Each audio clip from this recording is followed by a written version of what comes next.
Lighter to Lighten Marthoma Study Forum.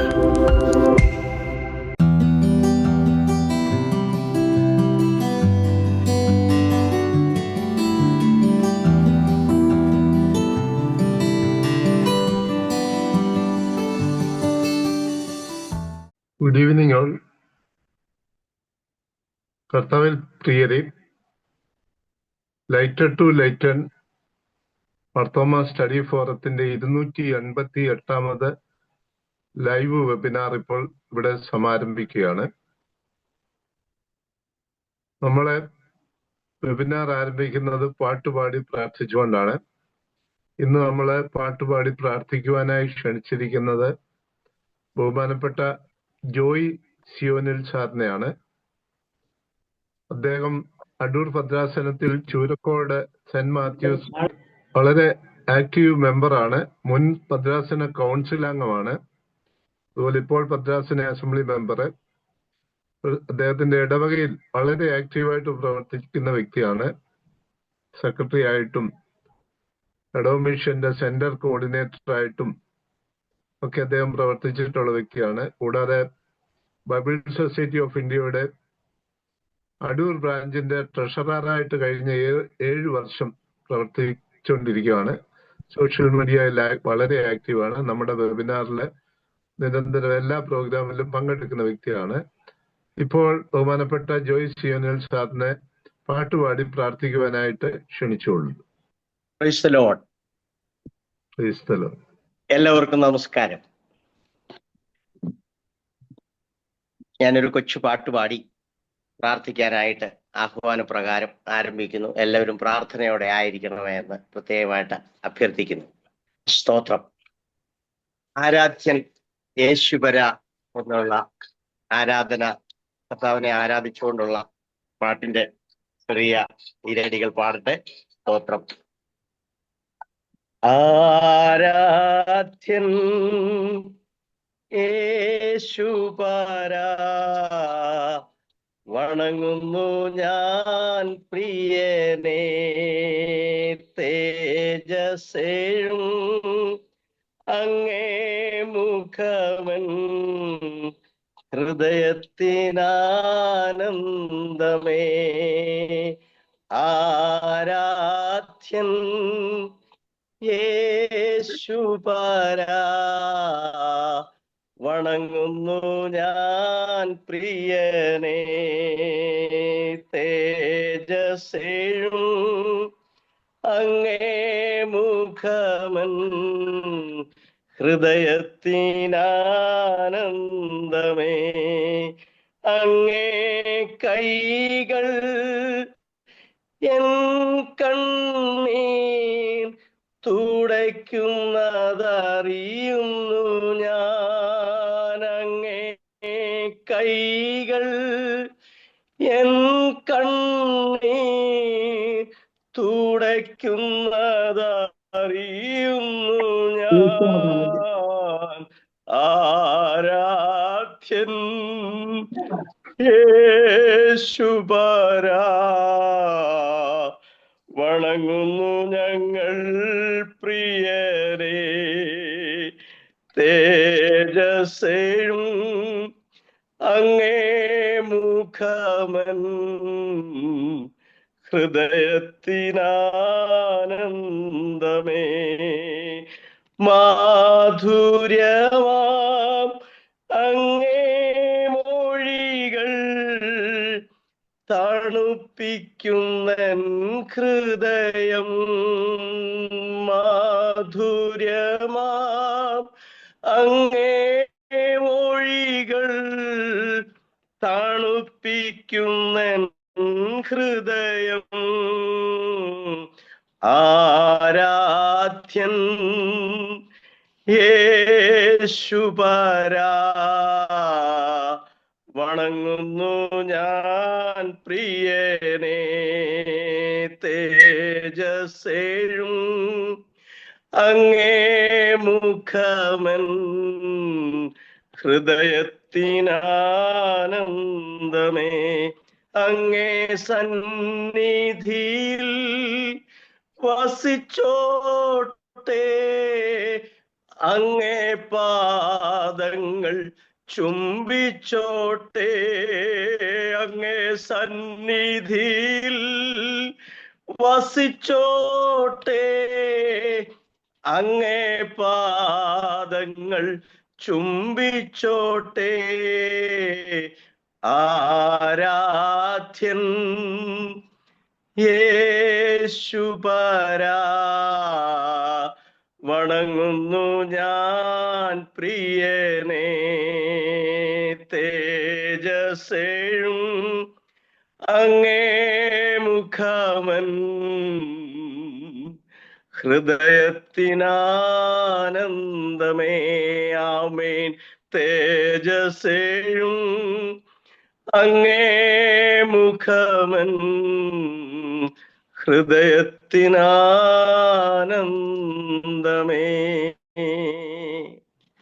ആരാധനയ്ക്ക് യോഗ്യനായ ഞങ്ങളുടെ കർത്താവേ, ഈ light to lighten Marthoma study ഫോറത്തിന്റെ 288 വെബിനാറിലും ഞങ്ങൾക്ക് പ്രവേശിക്കുവാൻ, പങ്കെടുക്കുവാൻ, കർത്താവെ ഞങ്ങൾക്ക് സന്നിധരാക്കുവാൻ സ്വർഗത്തിലെ അപ്പച്ച അങ്ങ് ഞങ്ങൾക്ക് തന്ന മഹാഭാഗ്യത്തിനായിട്ട് സ്തോത്രം.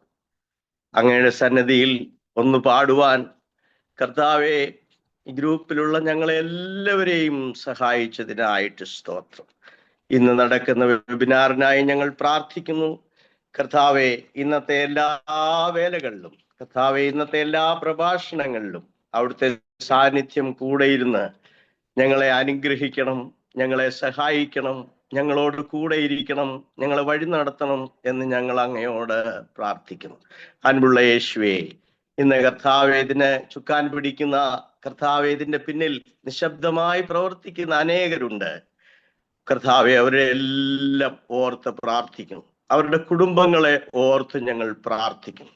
കർത്താവെ ഇന്ന് കർത്താവെ അവരുടെ കുടുംബങ്ങളെല്ലാം അനുഗ്രഹിക്കപ്പെടുവാൻ തക്കവണ്ണം സ്വർഗത്തിലെ ദൈവത്തിന്റെ പരിശുദ്ധാത്മാവിന്റെ അളവറ്റ വലിപ്പം കർത്താവെ ഇന്ന് ഞങ്ങളുടെ എല്ലാ മൺകൂടാരങ്ങളിൽ അങ്ങ് പ്രവേശിപ്പിക്കുമാറാകണം എന്ന് ഞങ്ങൾ അങ്ങയോട് പ്രാർത്ഥിക്കുന്നു.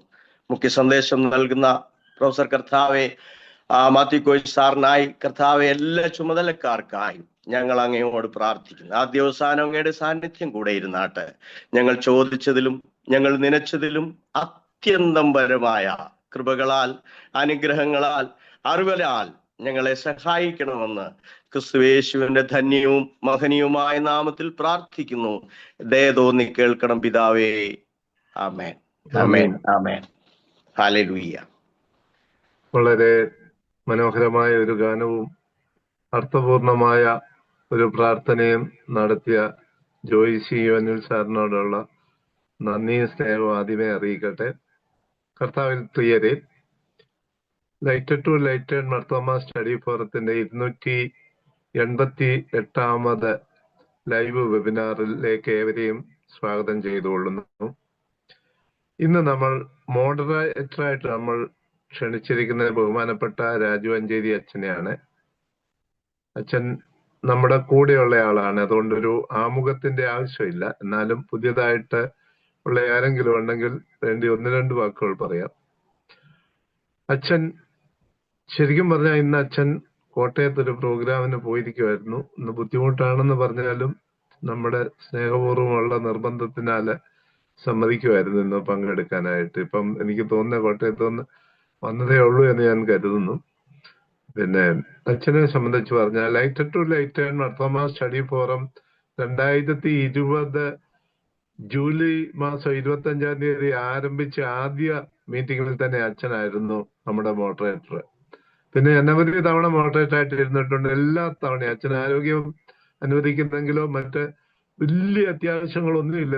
അച്ഛൻ ശനിയാഴ്ചത്തെ നമ്മുടെ വെബിനാറിൽ പങ്കെടുക്കുന്ന ആളാണ്. രാജു അഞ്ചേരി അച്ഛൻ മാർത്തോമാ സഭയിലെ ഒരു സീനിയർ വികാരിയാണ്. സഭയുടെ മിക്കവാറും എല്ലാ ബോഡികളിലും അംഗമായിട്ട് ഇരിക്കാൻ അവസരം ലഭിച്ചതാണ്. 2 ടേം സഭാ കൗൺസിൽ അംഗമായിട്ടിരുന്ന വ്യക്തിയാണ്. വൈദിക സെലക്ഷൻ ബോർഡ് ഉൾപ്പെടെ അനവധി സഭാ നേതൃത്വ കമ്മിറ്റികളിലെല്ലാം ഇരുന്ന വ്യക്തിയാണ്. അദ്ദേഹം ഒരു തിയോളജിക്കൽ അധ്യാപകൻ കൂടിയായിരുന്നു. കോട്ടയത്തെ MD സെമിനാരിയിലും മുളന്തുരുത്തിലെ ഓർത്തഡോക്സ് സെമിനാരിയിലും അച്ഛനെ പഠിപ്പിച്ചിട്ടുണ്ട്.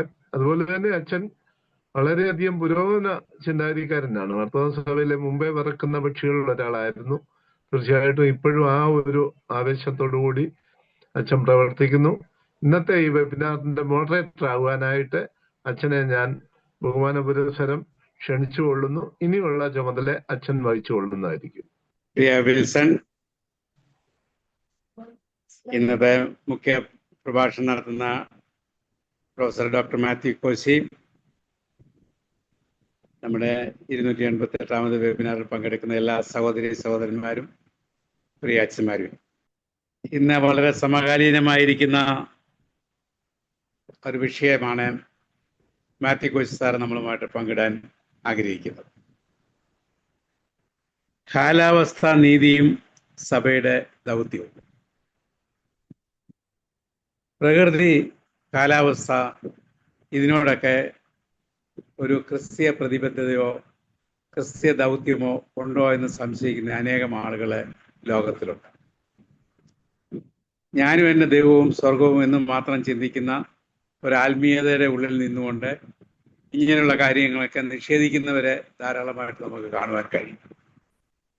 എന്നാൽ ദൈവം സൃഷ്ടിച്ച ഈ പ്രപഞ്ചം, ഈ പ്രകൃതി, സകല മനുഷ്യരും ചരാചരങ്ങളും ഒരുമിച്ച് പാർത്ത് അതിൻ്റെ പൂർണ്ണതയിലേക്ക് നയിച്ചുകൊണ്ടിരിക്കുന്ന ആ സർഗാത്മകതയെ വീണ്ടെടുക്കുവാനുള്ള പ്രവർത്തനങ്ങളിൽ സഭയ്ക്ക് വലിയ ഉത്തരവാദിത്വമുണ്ടെന്ന് നമ്മെ ഓർമ്മിപ്പിക്കുവാൻ വേണ്ടിയാണ് മാത്യു സാർ ഇന്ന് നമ്മോട് സംസാരിക്കുന്നത്. അദ്ദേഹം കോട്ടയം CMS കോളേജിലെ വിദ്യാർത്ഥിയായിരിക്കുന്ന കാലം മുതലേ എനിക്ക് സുപരിചിതനാണ്. പിന്നീട് ബിഷമൂർ കോളേജിൽ അദ്ദേഹം പ്രൊഫസറായി, പ്രിൻസിപ്പലായി, റിട്ടയർ ചെയ്ത് കഴിഞ്ഞപ്പം നമ്മുടെ ന്യൂ വിഷൻ മാസികയുടെ ചുമതല ദീർഘവർഷമായിട്ട് അദ്ദേഹം അതിൻ്റെ പൂർണ്ണ ചുമതല വഹിക്കുന്നു. പ്രകൃതിയോടും പ്രകൃതി ബന്ധങ്ങളോടും ബന്ധപ്പെട്ട്, കാലാവസ്ഥയോടും ബന്ധപ്പെട്ട 20ഓളം പുസ്തകങ്ങൾ അദ്ദേഹം രചിച്ചു. അത്രയും പുസ്തകങ്ങൾ അദ്ദേഹം എഡിറ്റ് ചെയ്തു.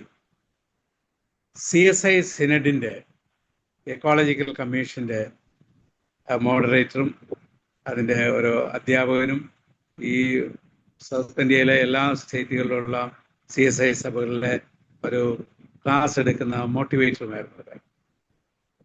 WCCയുടെ പരിസ്ഥിതി കമ്മീഷനിൽ അദ്ദേഹം അംഗമായിരുന്നു, മോഡറേറ്ററായിരുന്നു. അതിൻ്റെ പ്രവർത്തനങ്ങൾ ഇന്നും തുടരും. അതുകൊണ്ട് ജീവിതം മുഴുവനും ഈ പ്രകൃതിയുടെ സന്തുലിതാവസ്ഥയും അത് മനുഷ്യൻ സൃഷ്ടിക്കുന്ന ആഘാതങ്ങളും അതിനുള്ള മോചനങ്ങളും പഠിക്കുകയും പഠിപ്പിക്കുകയും ചിന്തിപ്പിക്കുകയും ചെയ്യുന്ന ഡോക്ടർ മാത്യു കോശി സാറ്. കോഴഞ്ചേരി ഞങ്ങൾ അയൽക്കാരാണ്. പുന്നേക്കാടും കോഴഞ്ചേരിയും അടുത്തടുത്ത പ്രദേശങ്ങളാണല്ലോ. ആ സാറിനെ ഞാൻ വളരെ സ്നേഹത്തോടും ഹൃദ്യമായിട്ടും നമ്മുടെ വെബിനാറിലേക്ക് ക്ഷണിക്കുന്നു. ഇന്ന് വന്നിരിക്കുന്ന എല്ലാ ആളുകളെയും ഞാൻ സ്വാഗതം ചെയ്തുകൊണ്ട് പ്രബന്ധം അവതരിപ്പിക്കുവാന് പ്രിയ മാത്യു കോശി സാറിനെ വിളിക്കും. സഹോദരി സഹോദരന്മാരെ, 288 ആഴ്ചകള് ഇതുപോലെ ഒരു വെബിനാർ നടത്തി, ഒരു തടസ്സവും കൂടാതെ നടത്തി എന്നുള്ളത് തികച്ചും അഭിമാനകരമായ കാര്യമാണ്. അതിനെ വിൽസണെയും ടീമിനെയും എത്ര അഭിനന്ദിച്ചാലും മതിയാകില്ല. എന്നെ ഇന്ന് ഈ പരിപാടിയിലേക്ക് വിളിച്ചതിന് നന്ദി അറിയിക്കുന്നു. ഞാനൊരു പവർ പോയിന്റ് കാണിച്ചുകൊണ്ടായിരിക്കും സംസാരിക്കുന്നത്. പ്രത്യേകിച്ച് അത് കുറച്ചുകൂടെ മനസ്സിലാകാൻ സൗകര്യമായിരിക്കും എന്ന് ഞാൻ കരുതുന്നു.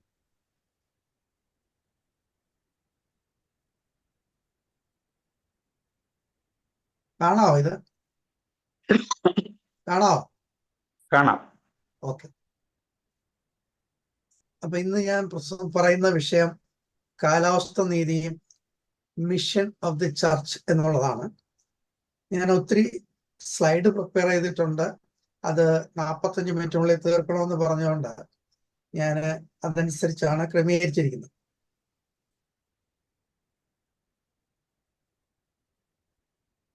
എന്റെ പ്രസംഗത്തിന്റെ ഒരു ജനറൽ ഔട്ട്ലൈൻ പറയാൻ പറഞ്ഞാൽ, കാലാവസ്ഥാ വ്യതിയാനവുമായിട്ട് ബന്ധപ്പെട്ട് എന്താണ് ചലഞ്ച് എന്നുള്ളതാണ് എൻ്റെ ഒന്നാമത്തെ ഭാഗം. രണ്ടാമത്തെ ഭാഗം ആരാണ് ഇതിന് റെസ്പോൺസിബിൾ എന്നുള്ളതാണ് രണ്ടാമത് ഞാൻ പറയാൻ ആഗ്രഹിക്കുന്നത്. മൂന്നാമത്തെ എൻ്റെ ഒരു കൺസേൺ ഇതിൻ്റെ ഒരു ബിബ്ലിക്കൽ റെസ്പോൺസ് എന്താണെന്നുള്ളതാണ്. നാലാമത് ഞാൻ പറയാൻ ആഗ്രഹിക്കുന്നത് സഭ ഇതിനോട് എങ്ങനെ പ്രതികരിക്കണം എന്നുള്ളതാണ്. ഇവിടെ കാലാവസ്ഥ വ്യതിയാനമായിട്ട് ചിന്തിക്കുമ്പോൾ ഉണ്ടാകുന്ന പ്രശ്നങ്ങൾ, പ്രകൃതിയുടെ ഭൂമിയുടെ ടെമ്പറേച്ചർ, താപനില കൂടിക്കൊണ്ടിരിക്കുകയാണ്. അപ്പോൾ മഞ്ഞ് മലകളെല്ലാം ഉരുകുവാൻ ആരംഭിച്ചു. അപ്പോൾ സംഭവിക്കുന്നത് സീ ലെവല് ഉയരുവാൻ പോവുകയാണ്, ഉയർന്നുകൊണ്ടിരിക്കുകയാണ്. അതുപോലെ തന്നെ മഴയുടെ സീസൺ മാറിക്കൊണ്ടിരിക്കുകയാണ്. കാർബൺ ഡയോക്സൈഡിന്റെ അമിതമായ ഉൽപാദനം കാരണം കടൽ അസിഡിഫൈ ചെയ്തുകൊണ്ടിരിക്കുകയാണ്.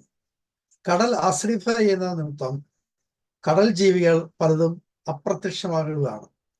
അതുപോലെ തന്നെ ബയോഡൈവേഴ്സിറ്റി, കടലിലും കരയിലുമുള്ളതായ ജൈവ വൈവിധ്യം നഷ്ടപ്പെട്ടുകൊണ്ടിരിക്കുകയാണ്. ഇതിൻ്റെ ഒരു സോഷ്യൽ ഇമ്പാക്റ്റ് എന്ന് പറയുന്നത് ആരോഗ്യ പ്രശ്നങ്ങൾ കൂടിക്കൊണ്ടിരിക്കുകയാണ്. ഭക്ഷ്യവസ്തുക്കളുടെ ക്ഷാമം ഉണ്ടാവുക, ജലക്ഷാമം ഉണ്ടാവുകയാണ്. ജലം ഉയരുന്നതിനാൽ പല ജനങ്ങളും തൻ്റെ താമസ സ്ഥലം ഉപേക്ഷിച്ച് പോകേണ്ടി വരികയാണ്. എക്കണോമിക് ഇമ്പാക്റ്റ് എന്ന് പറയുന്നത് കൃഷി അവതാളത്തിലാകുകയാണ്. വെള്ളം പൊങ്ങുകയും മറ്റും ചെയ്യുന്നതുകൊണ്ട് പല റോഡുകളും തകരാറിലാകുന്നു, ഇൻഫ്രാസ്ട്രക്ചർ ഡാമേജ് ഉണ്ടാകുന്നു, സാമ്പത്തിക നഷ്ടം ഉണ്ടാകുന്നു, ഗ്ലോബൽ ഇൻഇക്വാളിറ്റി ഉണ്ടാകുന്നു, പൊളിറ്റിക്കൽ കോൺഫ്ലിക്റ്റ് ഉണ്ടാകുന്നു. ഈ ഉണ്ടാകുന്നതെല്ലാം ചേഞ്ചസ് എല്ലാം ഇറിവേഴ്സിബിൾ ആണെന്നുള്ളതാണ്. ഇപ്പോൾ അടുത്ത വർഷങ്ങളിൽ സൈക്ലോൺ, ചുഴലിക്കാറ്റുകളുടെ എണ്ണം കൂടുവാനുള്ള സാധ്യതയാണ് ഓരോ വർഷം കാണുന്നത്. അപ്രതീക്ഷിതമായ മഴകള്, ചുഴലിക്കാറ്റുകള്, വരൾച്ച, ഇത് തുടർന്ന് ഉണ്ടായിക്കൊണ്ടിരിക്കും എന്നുള്ളതാണ് പ്രഡിക്ഷൻ. അതിപ്പോൾ പലതും അനുഭവിച്ചുകൊണ്ടിരിക്കുകയാണ്. ഇത് ഏറ്റവും കൂടുതൽ പ്രയാസം നേരിടാൻ പോകുന്ന രാജ്യങ്ങൾ മാൽദീവ്സ്, ചൈന, ഇന്ത്യ, പാകിസ്ഥാൻ, ബംഗ്ലാദേശ്, ശ്രീലങ്ക എന്നീ രാജ്യങ്ങളാണ്. ഇന്ത്യൻ മഹാസമുദ്രത്തിലെ എല്ലാ സമുദ്രങ്ങളിലും മത്സ്യം തണുപ്പുള്ള മേഖലകളിലേക്ക് മൈഗ്രേറ്റ് ചെയ്യുകയാണ്. അതുകൊണ്ട് പണ്ട് കിട്ടിക്കൊണ്ടിരുന്ന പോലെ ഇപ്പോൾ കടലിൽ നിന്ന് മത്സ്യം ലഭിക്കാതായിട്ടുണ്ട്. ആസ്ട്രേലിയക്കും തെക്കേ അമേരിക്ക ഇടയിലെ പസഫിക് ഓഷ്യനിലെ 58 ദ്വീപുകളുണ്ട്. ഈ 58 ദ്വീപുകളിൽ എപ്പോഴും പറയപ്പെടുന്ന 2 ദ്വീപുകളാണ് തുവാളു, പിന്നെ കിരിബതി എന്ന് പറയുന്ന 2 ദ്വീപുകൾ. ഈ തുവാളു എന്ന് പറയുന്ന ദ്വീപില് 15,000 ആൾക്കാരാണ് താമസിക്കുന്നത്. ഈ 15,000 ആൾക്കാരും ക്രിസ്ത്യൻസ് ആണ്. LMS മിഷണർമാർ പോയി അവിടെ ക്രിസ്ത്യാനികളാക്കി. ഈ ദ്വീപുകളിൽ മിക്കതിനകത്തും ക്രിസ്ത്യാനികളാണ് താമസിക്കുന്നത്. ചില ദ്വീപുകളിൽ 1,00,000 ആൾക്കാർ വരെയുണ്ട്. കടൽ നിരപ്പ് ഉയരുന്നതിനാൽ പല ദ്വീപുകളും, ഈ 58 ദ്വീപുകളും അടുത്ത 10-15 വർഷത്തിനുള്ളിൽ വെള്ളത്തിനടിയിലായി പോകും എന്നാണ് മനസ്സിലാക്കുന്നത്. ഇതിനെപ്പറ്റി തുവാളു എന്ന് പറയുന്ന ദ്വീപിലെ ലുസാമ എന്നൊരു വൈദികനെ ഞാൻ ഏതാനും വർഷങ്ങൾക്ക് മുമ്പ് ബന്ധപ്പെടുകയുണ്ടായി. അദ്ദേഹം എന്നോട് പറഞ്ഞത്, കടൽ വെള്ളം ഉയരുന്നതിനാൽ ഉപ്പ് രസം കരയിലേക്ക് കയറിയിരിക്കുകയാണ്. അവിടെ കിണറുകളെല്ലാം ഇപ്പൊ ഉപ്പ് രസം ഉള്ളതിനാൽ അവിടെ കുടിവെള്ളം കിട്ടുന്നത് അവര് ഉപ്പുജലം റിഫൈൻ ചെയ്ത് ആണ് കുടിവെള്ളം കിട്ടുന്നത്.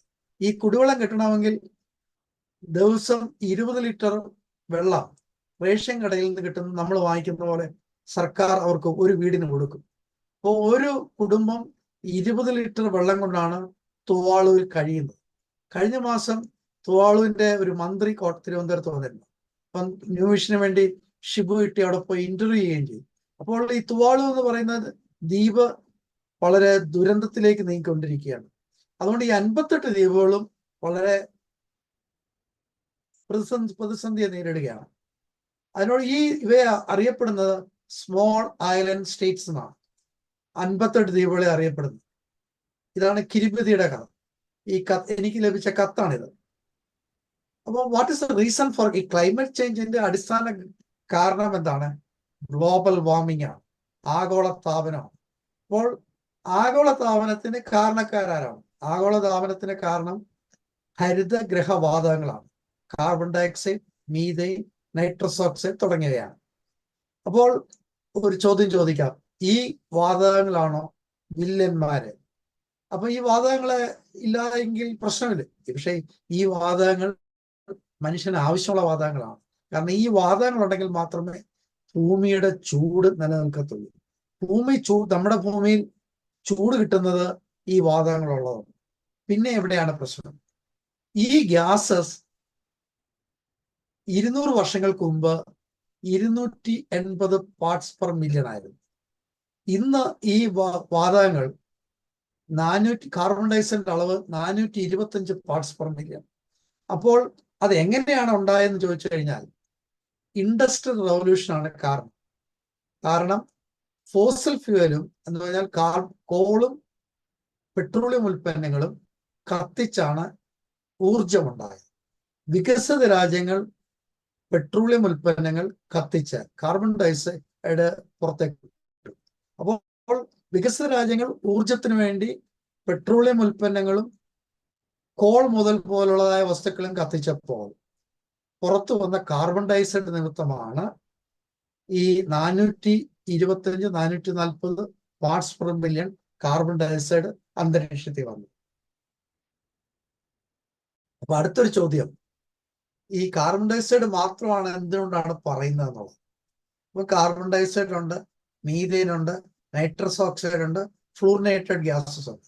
കാർബൺ ഡയോക്സൈഡിന്റെ കോൺട്രിബ്യൂഷൻ 75% കാർബൺ ഡയോക്സൈഡ് അന്തരീക്ഷത്തിലുണ്ട്.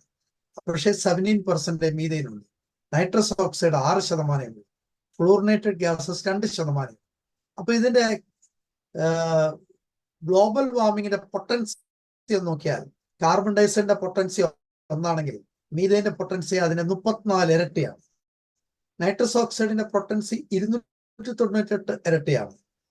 ഫ്ലൂറിനേറ്റഡ് ഗ്യാസിന് thousands of times സ്ട്രോങ്ങർ ആണ്. അപ്പോൾ അടുത്ത ചോദ്യം, എന്തുകൊണ്ടാണ് കാർബൺ ഡയോക്സൈഡിനെ മാത്രം എടുത്തു പറയുന്നത്? അവിടെയാണ് രസം. കാർബൺ ഡയോക്സൈഡ് അന്തരീക്ഷത്തിൽ ഒരു മോളിക്യൂൾ വന്നാൽ അത് ഡീകമ്പോസ് ചെയ്യണമെങ്കിൽ നൂറുകണക്കിന് വർഷങ്ങൾ എടുക്കും. മീഥേനും നൈട്രസ് ഓക്സൈഡും ഫ്ലൂറിനേറ്റഡ് ഗ്യാസസും അധികം താമസിക്കാതെ ഡീകമ്പോസ് ചെയ്യും. അപ്പം എൻവയോൺമെന്റ് ഫ്രണ്ട്ലി എന്ന് പറയണമെങ്കിൽ ഒരു സാധനം അതിന്റെ ഉപയോഗം കഴിഞ്ഞ് എത്രയും പെട്ടെന്ന് ഡീകമ്പോസ് ചെയ്താൽ അത് എൻവയോൺമെന്റ് ഫ്രണ്ട്ലി ആണ്.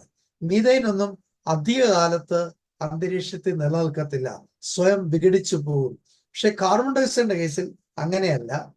ഒരു കാർബൺ ഡയോക്സൈഡ് മോളിക്യൂൾ ഒരു അറ്റ്മോസ്ഫിയറിൽ 20 മുതൽ 10,000 വർഷം വരെ ഒരു കാർബൺ ഡയോക്സൈഡ് മോളിക്യൂൾ അന്തരീക്ഷത്തിൽ നിൽക്കുവാനുള്ള കഴിവുണ്ട്. അതുകൊണ്ട് ആണ് 280 ppm മുതൽ 420 ppm വരെ ആയത്.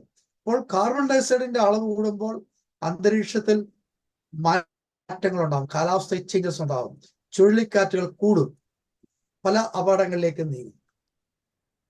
കാർബൺ ഡയോക്സൈഡിന്റെ ഒരു പ്രൊജക്ഷനാണ് ഇത്, ഗ്രാഫാണ് ഇത്. 2000 വർഷം ആകുമ്പോഴത്തേക്ക് ഇത് ഈ പ്രൊജക്ഷൻ കാണിക്കുന്നത് കാർബൺ ഡയോക്സൈഡ് 2100 ആകുമ്പോൾ 700 ppm ആകുമെന്നാണ്. ഈ 700 ppm ആയാൽ സംഭവിക്കുന്നത് കേരളത്തിന്റെ പകുതി മുക്കാലും ഭാഗം വെള്ളത്തിന്റെ അടിയിലാവും. ഈ ഇന്നത്തെ രീതിയിൽ കാർബൺ ഡയോക്സൈഡിന്റെ ഉൽപാദനം മുമ്പോട്ട് പോയാൽ, അതായത് 700 ppm, ഇതൊരു അപ്രോക്സിമേറ്റ് കണക്കാണ്, 700 ppm അന്തരീക്ഷത്തിൽ വന്നാൽ കേരളത്തിന്റെ പകുതി ഭാഗത്തോളം വെള്ളത്തിനടിയിലാകാനുള്ള സാധ്യതയുണ്ട്. ഇനി നമ്മൾ മനസ്സിലാക്കാൻ പോകുന്നത്, ആരാണ് ഈ കാർബൺ ഡയോക്സൈഡ് ഇത്രയും കൂടുതൽ ഉൽപ്പാദിപ്പിച്ചത്? ഏറ്റവും കൂടുതൽ കാർബൺ ഡയോക്സൈഡ് അന്തരീക്ഷത്തിലേക്ക് വിട്ടുകൊണ്ടിരിക്കുന്നത് യുണൈറ്റഡ് സ്റ്റേറ്റ്സ് ആണ്. രണ്ടാമത് Saudi Arabia, Australia, Canada, check republic, Norway, Russia തുടങ്ങിയ രാജ്യങ്ങളാണ് ഏറ്റവും കൂടുതൽ കാർബൺ ഡയോക്സൈഡിനെ അന്തരീക്ഷത്തിലേക്ക് വിട്ടുകൊണ്ടിരുന്നത്. ഇതിനകത്തൊരു രസകരമായ വസ്തുതയുണ്ട്. ലോകത്തിൽ 20% ആൾക്കാരാണ് 80% ഹിസ്റ്റോറിക് എമിഷൻസ് ലോകത്തിന് കൊടുത്തത്. ഞാൻ 20% ആൾക്കാരാണ് 80% കാർബൺ ഡയോക്സൈഡ് അന്തരീക്ഷത്തിലേക്ക് തള്ളിയത്. അവർക്ക് ക്ലൈമറ്റ് ചേഞ്ചിനെ അഡാപ്റ്റ് ചെയ്യാനുള്ള കഴിവുണ്ട്. 80% ആൾക്കാര് പുറത്തേക്ക് വിട്ട കാർബൺ ഡയോക്സൈഡിന്റെ അളവെന്ന് പറയുന്നത് 20%. അവർക്ക് കാലാവസ്ഥാ വ്യതിയാനത്തെ ഹാൻഡിൽ ചെയ്യാനുള്ള കഴിവില്ലാത്തവരാണ്. അപ്പോൾ റിച്ച് കൺട്രീസ് പറയുന്നു ഇതൊരു കോമൺ പ്രോബ്ലമാണ്, അതുകൊണ്ട് നമുക്ക് ഒരുമിച്ച് പ്രവർത്തിക്കാം. വികസ്വര രാജ്യങ്ങളുടെ എമിഷൻസും കൂടുതലാണ്. സോ വികസ്വര രാജ്യങ്ങളും അവരുടെ ഉൽപാദനം, കാർബൺ ഡയോക്സൈഡിന്റെ ഉൽപാദനം കുറയ്ക്കണം. പാവപ്പെട്ട രാജ്യങ്ങൾക്ക് വേണമെങ്കിൽ ഞങ്ങൾ സഹായം നൽകാം. അപ്പോൾ വികസ്വര രാജ്യങ്ങൾ പറയുന്ന ഒരു കാര്യമുണ്ട്, കോമൺ പ്രോബ്ലം ആണെന്നുള്ളത് ശരിയാണ്, പക്ഷെങ്കിൽ റെസ്പോൺസിബിലിറ്റി എന്ന് പറയുന്നത് ഡിഫറൻഷിയേറ്റഡ് റെസ്പോൺസിബിലിറ്റി ആണ്. വികസിത രാജ്യങ്ങളാണ് 3/4 അറ്റ്മോസ്ഫിയറിന് ഡാമേജ് ഉണ്ടാക്കിയത്. അപ്പോൾ ഇത്രയും 3/4% ഡാമേജ് ഉണ്ടാക്കിയത് വികസിത രാജ്യങ്ങളാണ്. അവരിപ്പോഴും കാർബൺ ഡയോക്സൈഡ് അന്തരീക്ഷത്തിലേക്ക് വിട്ടുണ്ടായിരുന്നു. നിങ്ങൾക്ക് ആവശ്യത്തിന് റിസോഴ്സസ് ഉണ്ട്, അതുകൊണ്ട് നിങ്ങളുടെ റിസോഴ്സസ് കുറയ്ക്കണമെന്ന് വികസ്വര രാജ്യങ്ങൾ പറയുന്നു. ഞങ്ങൾക്ക് ഫ്രീ ടെക്നോളജി തരണം, ഞങ്ങളുടെ എമിഷൻ കൺട്രോൾ ചെയ്യാനുള്ള പണവും തരണം. ഇതാണ് വികസ്വര രാജ്യങ്ങൾ പറയുന്നത്. ഇതിന്റെ സംഭവിക്കുന്നത് എന്താണെന്നറിയാം? ഇതുകൊണ്ട് സംഭവിക്കുന്നത് ഗ്ലോബൽ ഇമ്പാക്റ്റ് എന്ന് പറയുന്നത് ഈ വാർമിംഗ് തിയററ്റിക്കൽ അല്ല, വിസിബിൾ ആണ്, മെഷറബിൾ ആണ്. അപ്പോൾ പോളാർ റീജൻസിൽ ഐസ് ഉരുകുവാൻ ആരംഭിച്ചു. മുമ്പ് പറഞ്ഞ പസഫിക് തുവാളും മാൽദീവ്സ് പോലുള്ള രാജ്യങ്ങൾ വെള്ളത്തിനടിയിലേക്ക് പോകാൻ പോകുന്നു. യൂറോപ്പ്, നോർത്ത് അമേരിക്ക ഒക്കെ heat waves and wild fires പിന്നെ അഭിമുഖീകരിച്ചുകൊണ്ടിരിക്കുകയാണ്. സൗത്ത് ഏഷ്യ ഇൻക്ലൂഡിങ് ഇന്ത്യ അമിതമായ മൺസൂണും ഡ്രോട്ട്സും വെള്ളപ്പൊക്കവും മൂലം കഷ്ടപ്പെടുകയാണ്. 2018-ലും 2019-ലും പിന്നീടുണ്ടായ ലാൻഡ് സ്ലൈഡ്, പെട്ടിമുടി ദുരന്തം, വയനാട് ദുരന്തം ഒക്കെ കാലാവസ്ഥാ വ്യതിയാനത്തിന്റെ ഭാഗമാണ്. വേൾഡ് ബാങ്കിന്റെ ഒരു കണക്കനുസരിച്ച് 130 മില്യൺ ജനങ്ങളാണ് 2030 ആകുമ്പോൾ ദാരിദ്ര്യത്തിലേക്ക് തള്ളിവിടാൻ പോകും. കാലാവസ്ഥാ വ്യതിയാനം ഇതുപോലെ പോയാൽ 2030 ആകുമ്പോൾ 130 ദശലക്ഷം ആൾക്കാര് പട്ടിണിയിലേക്ക് പോകും. Who cause the most? ഈ പ്രോബ്ലം ഉണ്ടാക്കാൻ കാരണം ആരാന്ന് വെച്ചാൽ ഒന്നാമത്തെ പ്രതി USA ആണ്, UK ആണ്, ജർമ്മനിയാണ്, ജപ്പാനാണ്, ചൈനയാണ്. ആരാണ് ഇതിന്റെ ദോഷഫലങ്ങൾ അനുഭവിക്കുന്നത്? ഏഷ്യൻ രാജ്യങ്ങൾ, ആഫ്രിക്കൻ രാജ്യങ്ങൾ, സൗത്ത് അമേരിക്ക, മുമ്പേ പറഞ്ഞ 58 സ്മോൾ ഐലൻഡ് സ്റ്റേറ്റ്സ്. ഇവര് കാർബൺ ഡയോക്സൈഡ് ഏറ്റവും കുറച്ച് ഉൽപ്പാദിപ്പിച്ചവരാണ്. അവരാണ് ഇതിന്റെ ദുരന്തം ഏറ്റവും കൂടുതൽ അനുഭവിക്കാൻ പോകുന്നത്. ഇവിടെയാണ് നമ്മൾ ഒരു പുതിയ വാക്ക് കൊണ്ടുവരുന്നത്, ക്ലൈമറ്റ് ജസ്റ്റിസ്. ക്ലൈമറ്റ് ചേഞ്ച് എന്ന് നമ്മൾ പറയും, പക്ഷെ ഇവിടെ നമ്മളിപ്പോൾ അന്താരാഷ്ട്ര തലത്തിൽ ഉപയോഗിക്കുന്ന ഒരു വാക്കാണ് ക്ലൈമറ്റ് ജസ്റ്റിസ്. ക്ലൈമറ്റ് ജസ്റ്റിസ് എന്ന് പറഞ്ഞാൽ നമ്മൾ ഒരു സത്യം അംഗീകരിക്കുകയാണ്. കാലാവസ്ഥ ചേഞ്ചിന് കാരണക്കാര് വികസിത രാജ്യങ്ങളാണ്.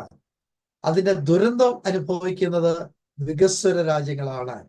അതുകൊണ്ട് വികസിത രാജ്യങ്ങൾ വികസ്വര രാജ്യങ്ങളെ സഹായിക്കണം. ഇതൊരു നീതിയുടെ പ്രശ്നമാണ്, ഇതൊരു സയൻസിന്റെ പ്രശ്നമല്ല, നീതിയുടെ പ്രശ്നമാണ് എന്നാണ് പറയുന്നത്.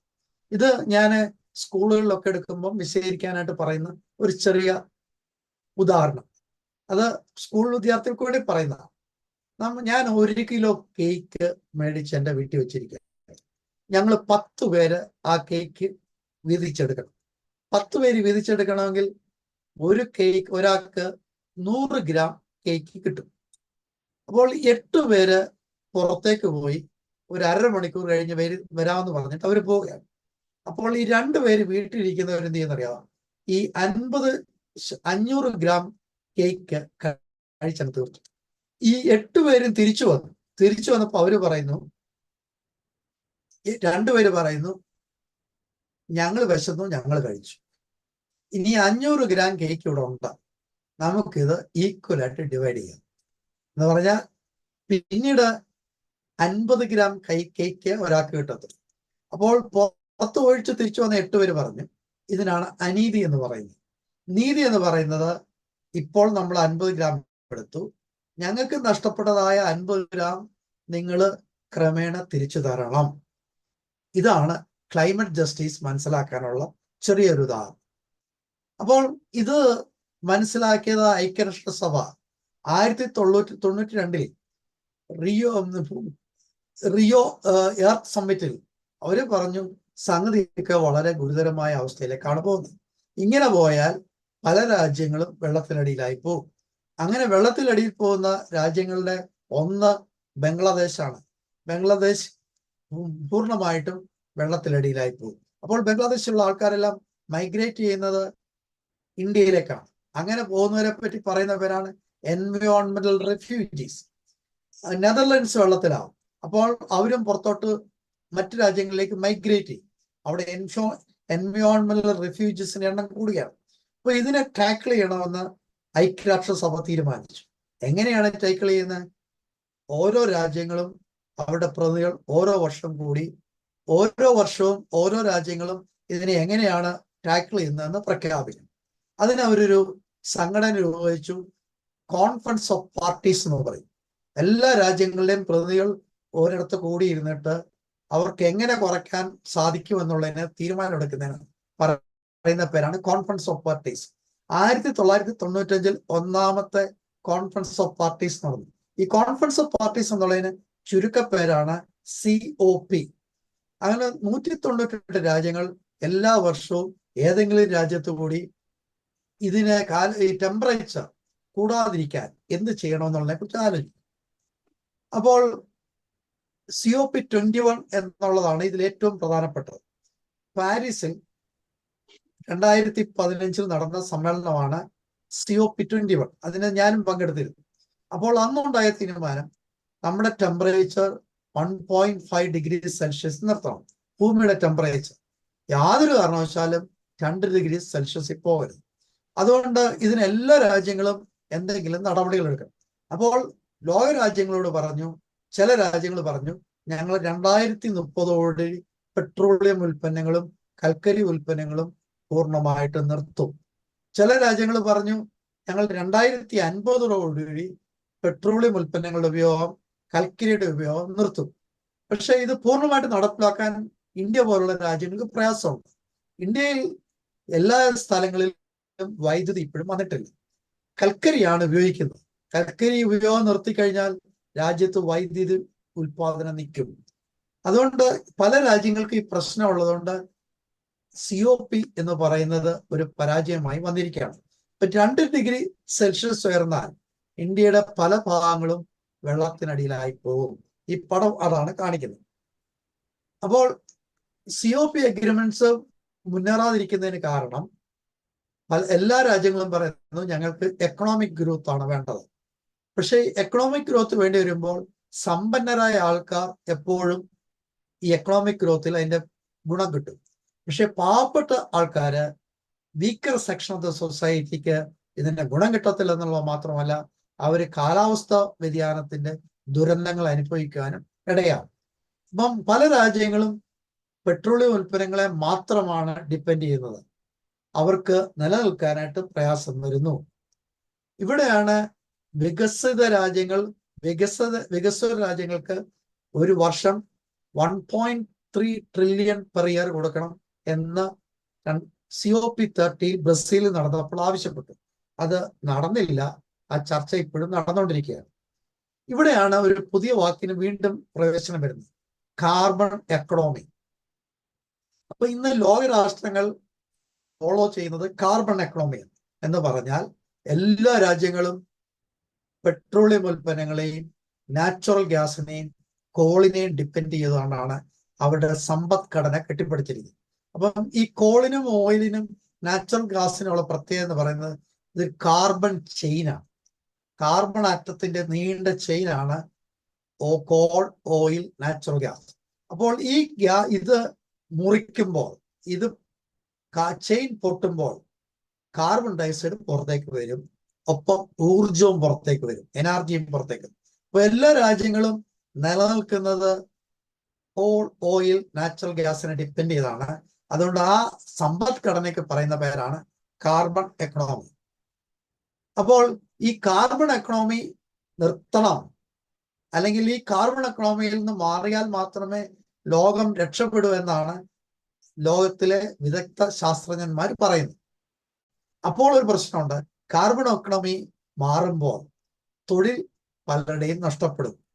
കോൾ മൈനിങ്ങിലുള്ളവരുടെ തൊഴിൽ നഷ്ടപ്പെടും. ഓയിൽ ആൻഡ് ഗ്യാസ് എക്സ്ട്രാക്ഷൻ നടത്തുന്നവരുടെ തൊഴിൽ നഷ്ടപ്പെടും. ഫോസൽ ഫ്യൂവൽ പവർ പ്ലാന്റ്സിന്റെ തൊഴിൽ നഷ്ടപ്പെടും. പ്ലാസ്റ്റിക് ഇൻഡസ്ട്രിയിൽ തൊഴിൽ നഷ്ടപ്പെടും.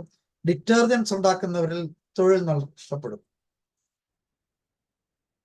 അപ്പൊ ഈ കാർബൺ എക്കണോമിയിൽ നിന്ന് മാറിയ തൊഴിൽ സാധ്യതകളുണ്ടോ? ഉണ്ട്. റിന്യൂവബിൾ എനർജിയിൽ ധാരാളം തൊഴിൽ സാധ്യതകളുണ്ട്. ഇലക്ട്രിക് വെഹിക്കിൾസ് തൊഴിൽ സാധ്യതയുണ്ട്. വേസ്റ്റ് റീസൈക്ലിംഗിൽ തൊഴിൽ സാധ്യതയുണ്ട്. ഗ്രീൻ ഫൈനാൻസിൽ തൊഴിൽ സാധ്യതകളുണ്ട്. സസ്റ്റൈനബിലിറ്റി ഓഡിറ്റിംഗിൽ സാധ്യതയുണ്ട്. അപ്പോൾ അടുത്ത ചോദ്യം, എന്താണ് solar hydrogen economy? Solar hydrogen economy ഒരു പുതിയ ടെർമിനോളജിയാണ്. അപ്പോൾ റിന്യൂവബിൾ എനർജി ഉപയോഗിച്ചുകൊണ്ട് ഊർജം ഉൽപ്പാദിപ്പിക്കുന്നതിനാണ് സോളാർ ഹൈഡ്രജൻ എക്കണോമി എന്ന് പറയുന്നത്. എന്ന് പറഞ്ഞാൽ സൂര്യപ്രകാശത്തിൽ നിന്ന് ഊർജം എടുക്കുക, മില്ലുകൾ കറക്കി ഊർജം ഉണ്ടാക്കുക, ഹൈഡ്രജൻ ഉപയോഗിച്ചുകൊണ്ട് ഊർജം ഉൽപ്പാദിപ്പിക്കുക. ഹൈഡ്രജൻ ഉപയോഗിച്ചുകൊണ്ടുള്ള ട്രെയിനൊക്കെ ഓടി തുടങ്ങിയിട്ടുണ്ട്. സോളാർ എനർജി നമ്മളിപ്പോൾ വീടുകളിലെല്ലാം സോളാർ എനർജി ഉപയോഗിക്കാൻ തുടങ്ങി. അപ്പോൾ കാർബണിന്റെ എമിഷൻ കുറച്ചുകൊണ്ട് സോളാർ ഹൈഡ്രജൻ എക്കണോമിയിലേക്ക് നമ്മുടെ ലോകം മുഴുവനും പോകണം. എന്നാൽ മാത്രമേ ഈ ലോകത്തിൽ ജീവിക്കാൻ പറ്റൂ എന്നുള്ളതാണ് പറയുന്നത്. അപ്പോൾ ഇന്ന് ലോകം ഒരു ട്രാൻസിഷൻ ഫേസിലാണ്. അതുകൊണ്ട് അറിയാമല്ലോ, നമ്മൾ മിക്ക ആൾക്കാരും ഇപ്പോൾ ഇലക്ട്രിക് വെഹിക്കിൾ വാങ്ങിക്കുകയാണ്.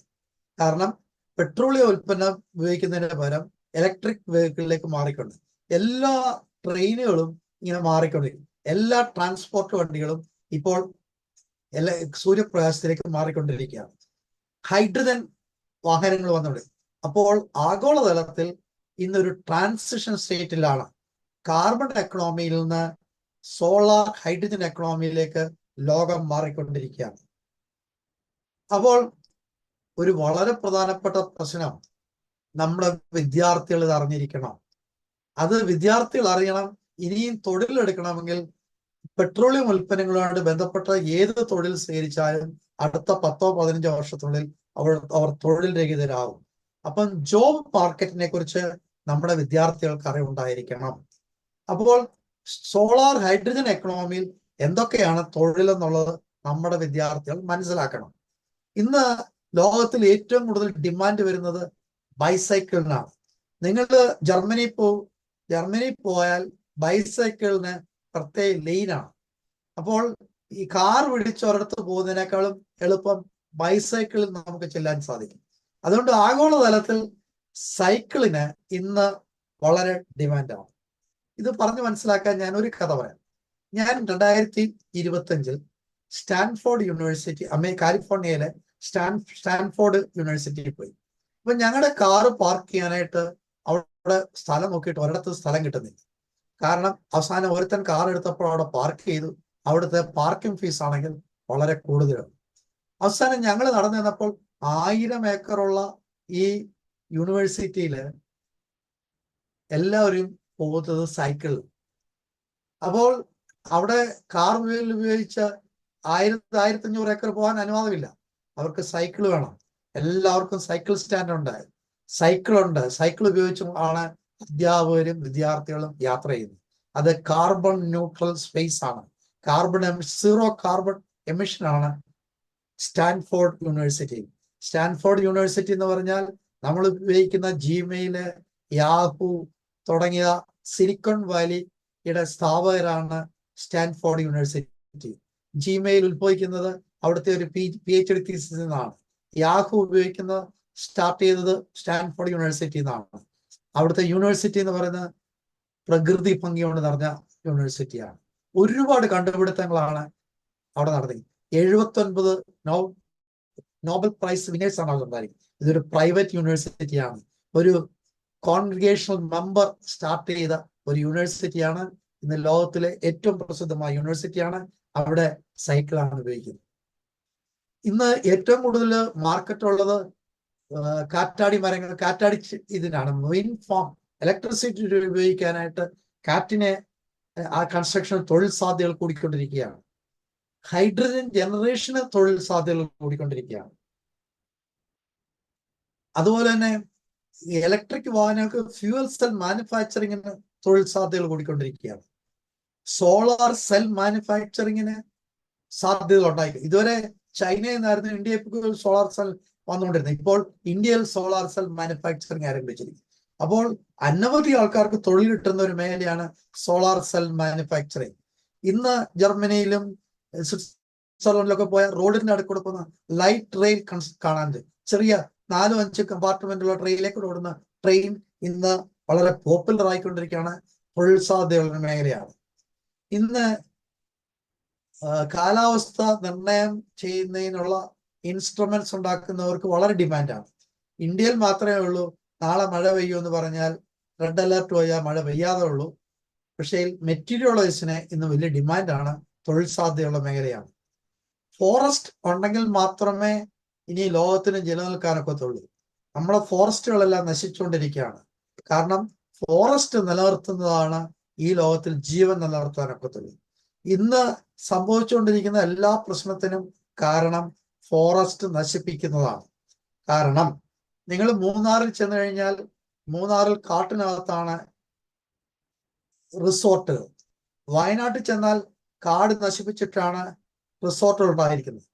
അപ്പോൾ സംഭവിക്കുന്ന എന്താണെന്ന് ചോദിച്ചു കഴിഞ്ഞാൽ വന്യജീവികളുടെ ഹാബിറ്ററ്റ് നഷ്ടപ്പെടുത്തിയതിന്റെ ഫലമായി ഈ വന്യജീവികൾ നാട്ടിലേക്ക് വരികയാണ്. അപ്പോൾ ഫോറസ്റ്റ് ഇൻടാക്ട് ആക്കുക എന്നുള്ളത് നമ്മുടെ ആവശ്യം. അങ്ങനെ മാത്രമേ വന്യജീവികൾ നാട്ടിലേക്ക് വരാതിരിക്കത്തുള്ളൂ. വന്യജീവികൾ താമസിക്കേണ്ടിടത്ത് കൊണ്ടുവന്ന് റിസോർട്ടുകൾ വെച്ചാൽ വന്യജീവികൾ പിന്നെ എവിടെ താമസിക്കും? ദൈവം തമ്പുരാൻ ഓരോ ജീവജാലങ്ങൾക്കും ആവാസ വ്യവസ്ഥ കൊടുത്തിട്ടുണ്ട്. മനുഷ്യന് സമതല പ്രദേശങ്ങളാണ് കൊടുത്തിരിക്കുന്നത്, വന്യജീവികൾക്ക് കൊടുത്തിരിക്കുന്നത് കാടുകളാണ്. ആ കാടുകളിൽ കൊണ്ടുവന്ന് മനുഷ്യൻ റിസോർട്ടുകൾ പണിയുകയും വിദേശികൾ വന്ന് ഡാൻസും നൃത്തവും രാത്രി 12 മണി വരെ ചെയ്യുകയും ചെയ്യുമ്പോൾ ഈ പുലിയും കടുവായും ആനയും എല്ലാം നാട്ടിലേക്ക് ഇറങ്ങാൻ ചെയ്യും. അതുകൊണ്ട് ഫോറസ്റ്റ് സംരക്ഷിക്കുവാൻ ഇന്ന് ആവശ്യമായിരിക്കുകയാണ്. ഇന്ന് ലോകത്തിന് വേണ്ടത് ഹൈഡ്രോളജിസ്റ്റിനെയാണ്. ഹൈഡ്രോളജിയുമായിട്ട് ബന്ധപ്പെട്ട അനവധി പേരെ ജോലിക്ക് ആവശ്യമുണ്ട്. റീസൈക്ലിംഗ് എഞ്ചിനീയേഴ്സിനെ ആവശ്യമുണ്ട്. ഇനി ലോകത്തിന് വേണ്ടത് എക്കണോമിക്സിനെ അല്ല, എക്കോളജിക്കൽ എക്കണോമിക്സിനെയാണ് ലോകത്തിന് വേണ്ടത്. ഇനിയും നമുക്ക് വേണ്ടത് ആർക്കിടെക്ട്സിനെ അല്ല, എൻവയോൺമെന്റൽ ആർക്കിടെക്ട്സിനെയാണ് വേണ്ടത്. അപ്പോൾ ക്ലൈമറ്റ് ചേഞ്ച് എന്ന് പറയുന്നത് ഒരു സയന്റിഫിക് ഇഷ്യൂ മാത്രമല്ല, വാല്യൂസ്, എത്തിക്സ്, ജസ്റ്റിസ് ഒക്കെ അടങ്ങിയ കാര്യങ്ങളാണ്. അപ്പോൾ ഞാൻ പറയാൻ ആഗ്രഹിച്ച കാര്യം, ഒരു എക്കണോമി ഒരു ഡൈയിങ് പ്ലാനറ്റിൽ സർവൈവ് ചെയ്യത്തില്ല. പക്ഷേ ജീവിക്കുന്ന ഒരു പ്ലാനറ്റിൽ അൺലിമിറ്റഡ് ഓപ്പർച്യൂണിറ്റീസ് ആണ് നമ്മുടെ മുമ്പിലുള്ളത്. ഇത് ഞാൻ പറയാൻ മനസ്സിലാക്കണമെങ്കിൽ ചുരുക്കി പറയാം. കാലാവസ്ഥ വ്യതിയാനം കൊണ്ട് മരിച്ചുകൊണ്ടിരിക്കുന്ന ഭൂമിയിൽ സമ്പദ് വ്യവസ്ഥ വളരുകയില്ല. ഭൂമിയിലുള്ള എല്ലാ ജീവജാലങ്ങളും സന്തോഷത്തിലും സമൃദ്ധിയിലും കഴിയുമ്പോൾ മാത്രമേ സമ്പദ് വ്യവസ്ഥ വളരുകയുള്ളൂ. കാർബൺ ഇക്കണോമിയിൽ നിന്ന് സോളാർ ഹൈഡ്രജൻ എക്കണോമിയിലേക്കുള്ള പരിവർത്തനം എത്രയും നേരത്തെ ആക്കുന്നതാണ് മരണാസന്നമായ ഭൂമിയെ രക്ഷിക്കുവാനുള്ള പോംവഴി.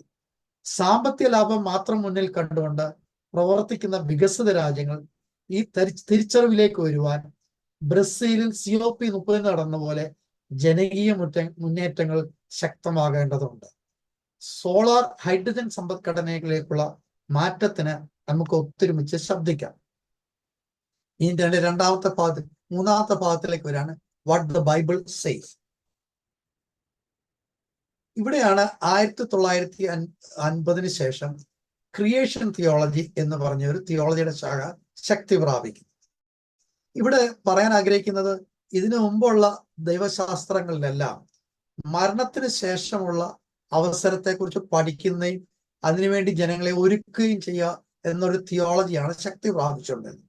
അന്ന് വേദപുസ്തകം എഴുതുന്ന സമയങ്ങളിൽ പാരിസ്ഥിതിക പ്രശ്നങ്ങൾ ഇല്ലായിരുന്നു. അതുകൊണ്ട് പാരിസ്ഥിതിക പ്രശ്നങ്ങളെ വേദപുസ്തകം നേരിട്ട് അഡ്രസ് ചെയ്യുന്നില്ല. അപ്പോൾ ഇവിടെ മനസ്സിലാക്കേണ്ടത്, ഈ ഭൂമിയിലുള്ള പ്രശ്നങ്ങളെ അഡ്രസ് ചെയ്യാതെ ഇവിടെ മനുഷ്യന് ജീവിക്കാനൊക്കത്തില്ല.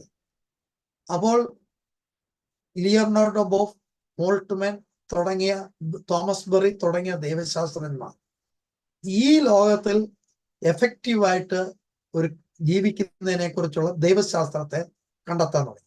ഈ ഭൂമിയെ സംരക്ഷിക്കാതെ, ഭൂമിയിലുള്ള സകല ജീവജാലങ്ങളെയും സംരക്ഷിക്കാതെ സന്തോഷകരമായി സമാധാനകരമായി ഈ ലോകത്തിൽ ആർക്കും ജീവിക്കാനൊക്കത്തില്ല. അപ്പോൾ മരണാനന്തര ജീവിതത്തെ കുറിച്ചല്ല കൂടുതൽ പറയാതെ ഈ ലോകത്തിൽ എഫക്റ്റീവായിട്ട് ജീവിക്കുവാൻ നമുക്ക് സാധിക്കണം.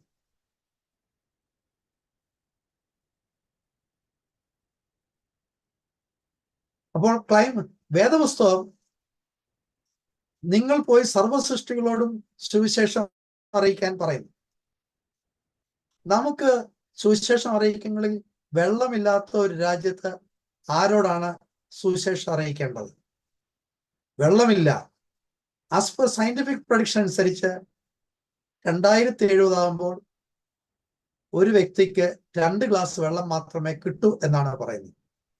2035 ആകുമ്പോൾ ഗംഗ, ബ്രഹ്മോത്ര തുടങ്ങിയ നദികൾ ഡിസപ്പിയർ ചെയ്യുമെന്നാണ് പറയുന്നത്. ക്ലൈമറ്റ് ചേഞ്ച് സകല സൃഷ്ടികളെയും ബാധിക്കും എന്നാണ് പറയുന്നത്. 2015 1500 പേര് മരിച്ചതായിട്ട് ചൂട് കൊണ്ട് മരിക്കുകയുണ്ട്. വേദപുസ്തകം പറയുന്ന ഉൽപ്പത്തി പുസ്തകം പറയുന്ന പ്രകൃതിയിലുള്ള സകല ജീവജാലങ്ങളും ദൈവം സൃഷ്ടിച്ച നല്ലത് എന്ന് കണ്ടു എന്നാണ് പറയുന്നത്. ഇവിടെ ഉൽപ്പത്തി പുസ്തകം 6-ാം അധ്യായത്തിൽ നോഹയുടെ പെട്ടകത്തെ കുറിച്ച് പറയുന്നു.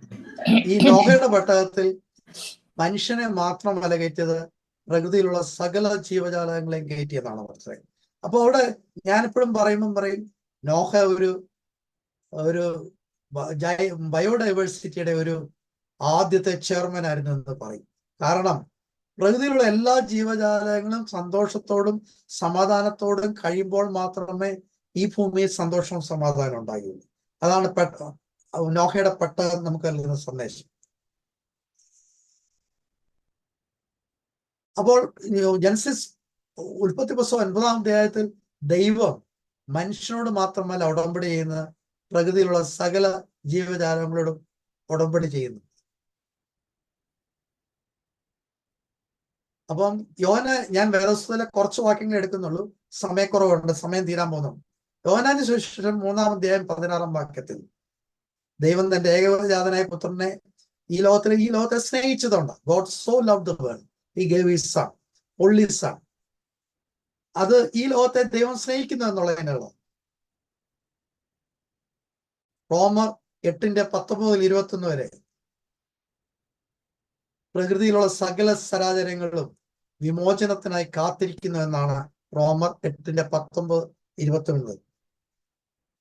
വെളിപാട് പുസ്തകത്തിൽ ഒരു പുതിയ ആകാശത്തെക്കുറിച്ചും പുതിയ ഭൂമിയെക്കുറിച്ചും പറയുന്നു.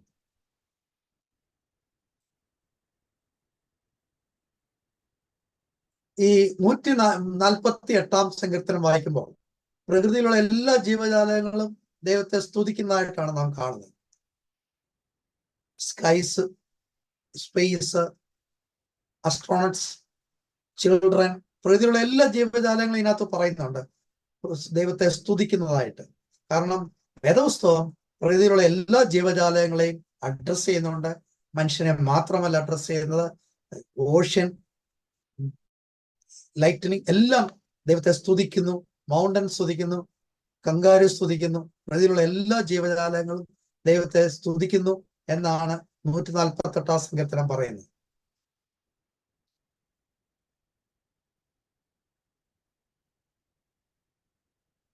ഇനി ചർച്ചിന്റെ റെസ്പോൺസ് എങ്ങനെയായിരിക്കണം എന്നുള്ളതാണ് എൻ്റെ അടുത്ത പോയിന്റ്.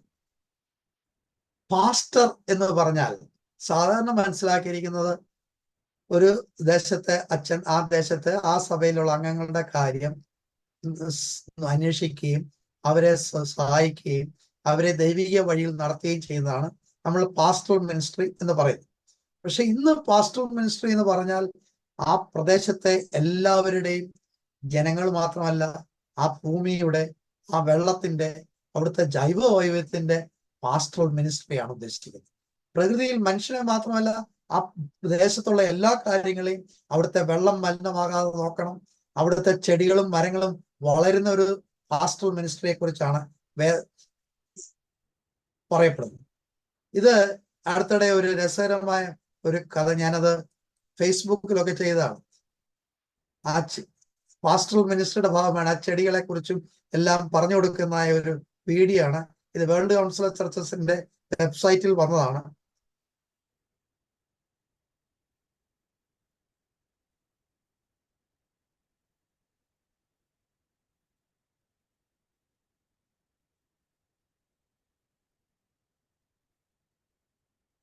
ഇപ്പോൾ ജെനസിസ് 45-ാം അധ്യായം 5 മുതൽ 7 വരെ നാം വായിക്കുമ്പോൾ യോസഫ് വരാനിരിക്കുന്ന വരൾച്ചയെ കണ്ടുകൊണ്ട് പ്രിപ്പയർ ചെയ്തതായിട്ടാണ് നാം വായിക്കുന്നത്. യോസഫ് ഒരു മാനേജ്മെന്റ് വിദഗ്ധനായിട്ടാണ് പറയപ്പെടുന്നത്. വരാനിരിക്കുന്ന കാലാവസ്ഥാ വ്യതിയാന നിമിത്തം വരാനിരിക്കുന്ന സംഭവത്തിൽ ഒരു പ്രോഫറ്റായിട്ട്, എക്കോളജിക്കൽ പ്രോഫറ്റായിട്ട് സഭ പ്രവർത്തിക്കണം, അല്ലെങ്കിൽ ഈ ലോകത്തിൽ നിന്ന് വിമോചനം ഉണ്ടാകുകയില്ല.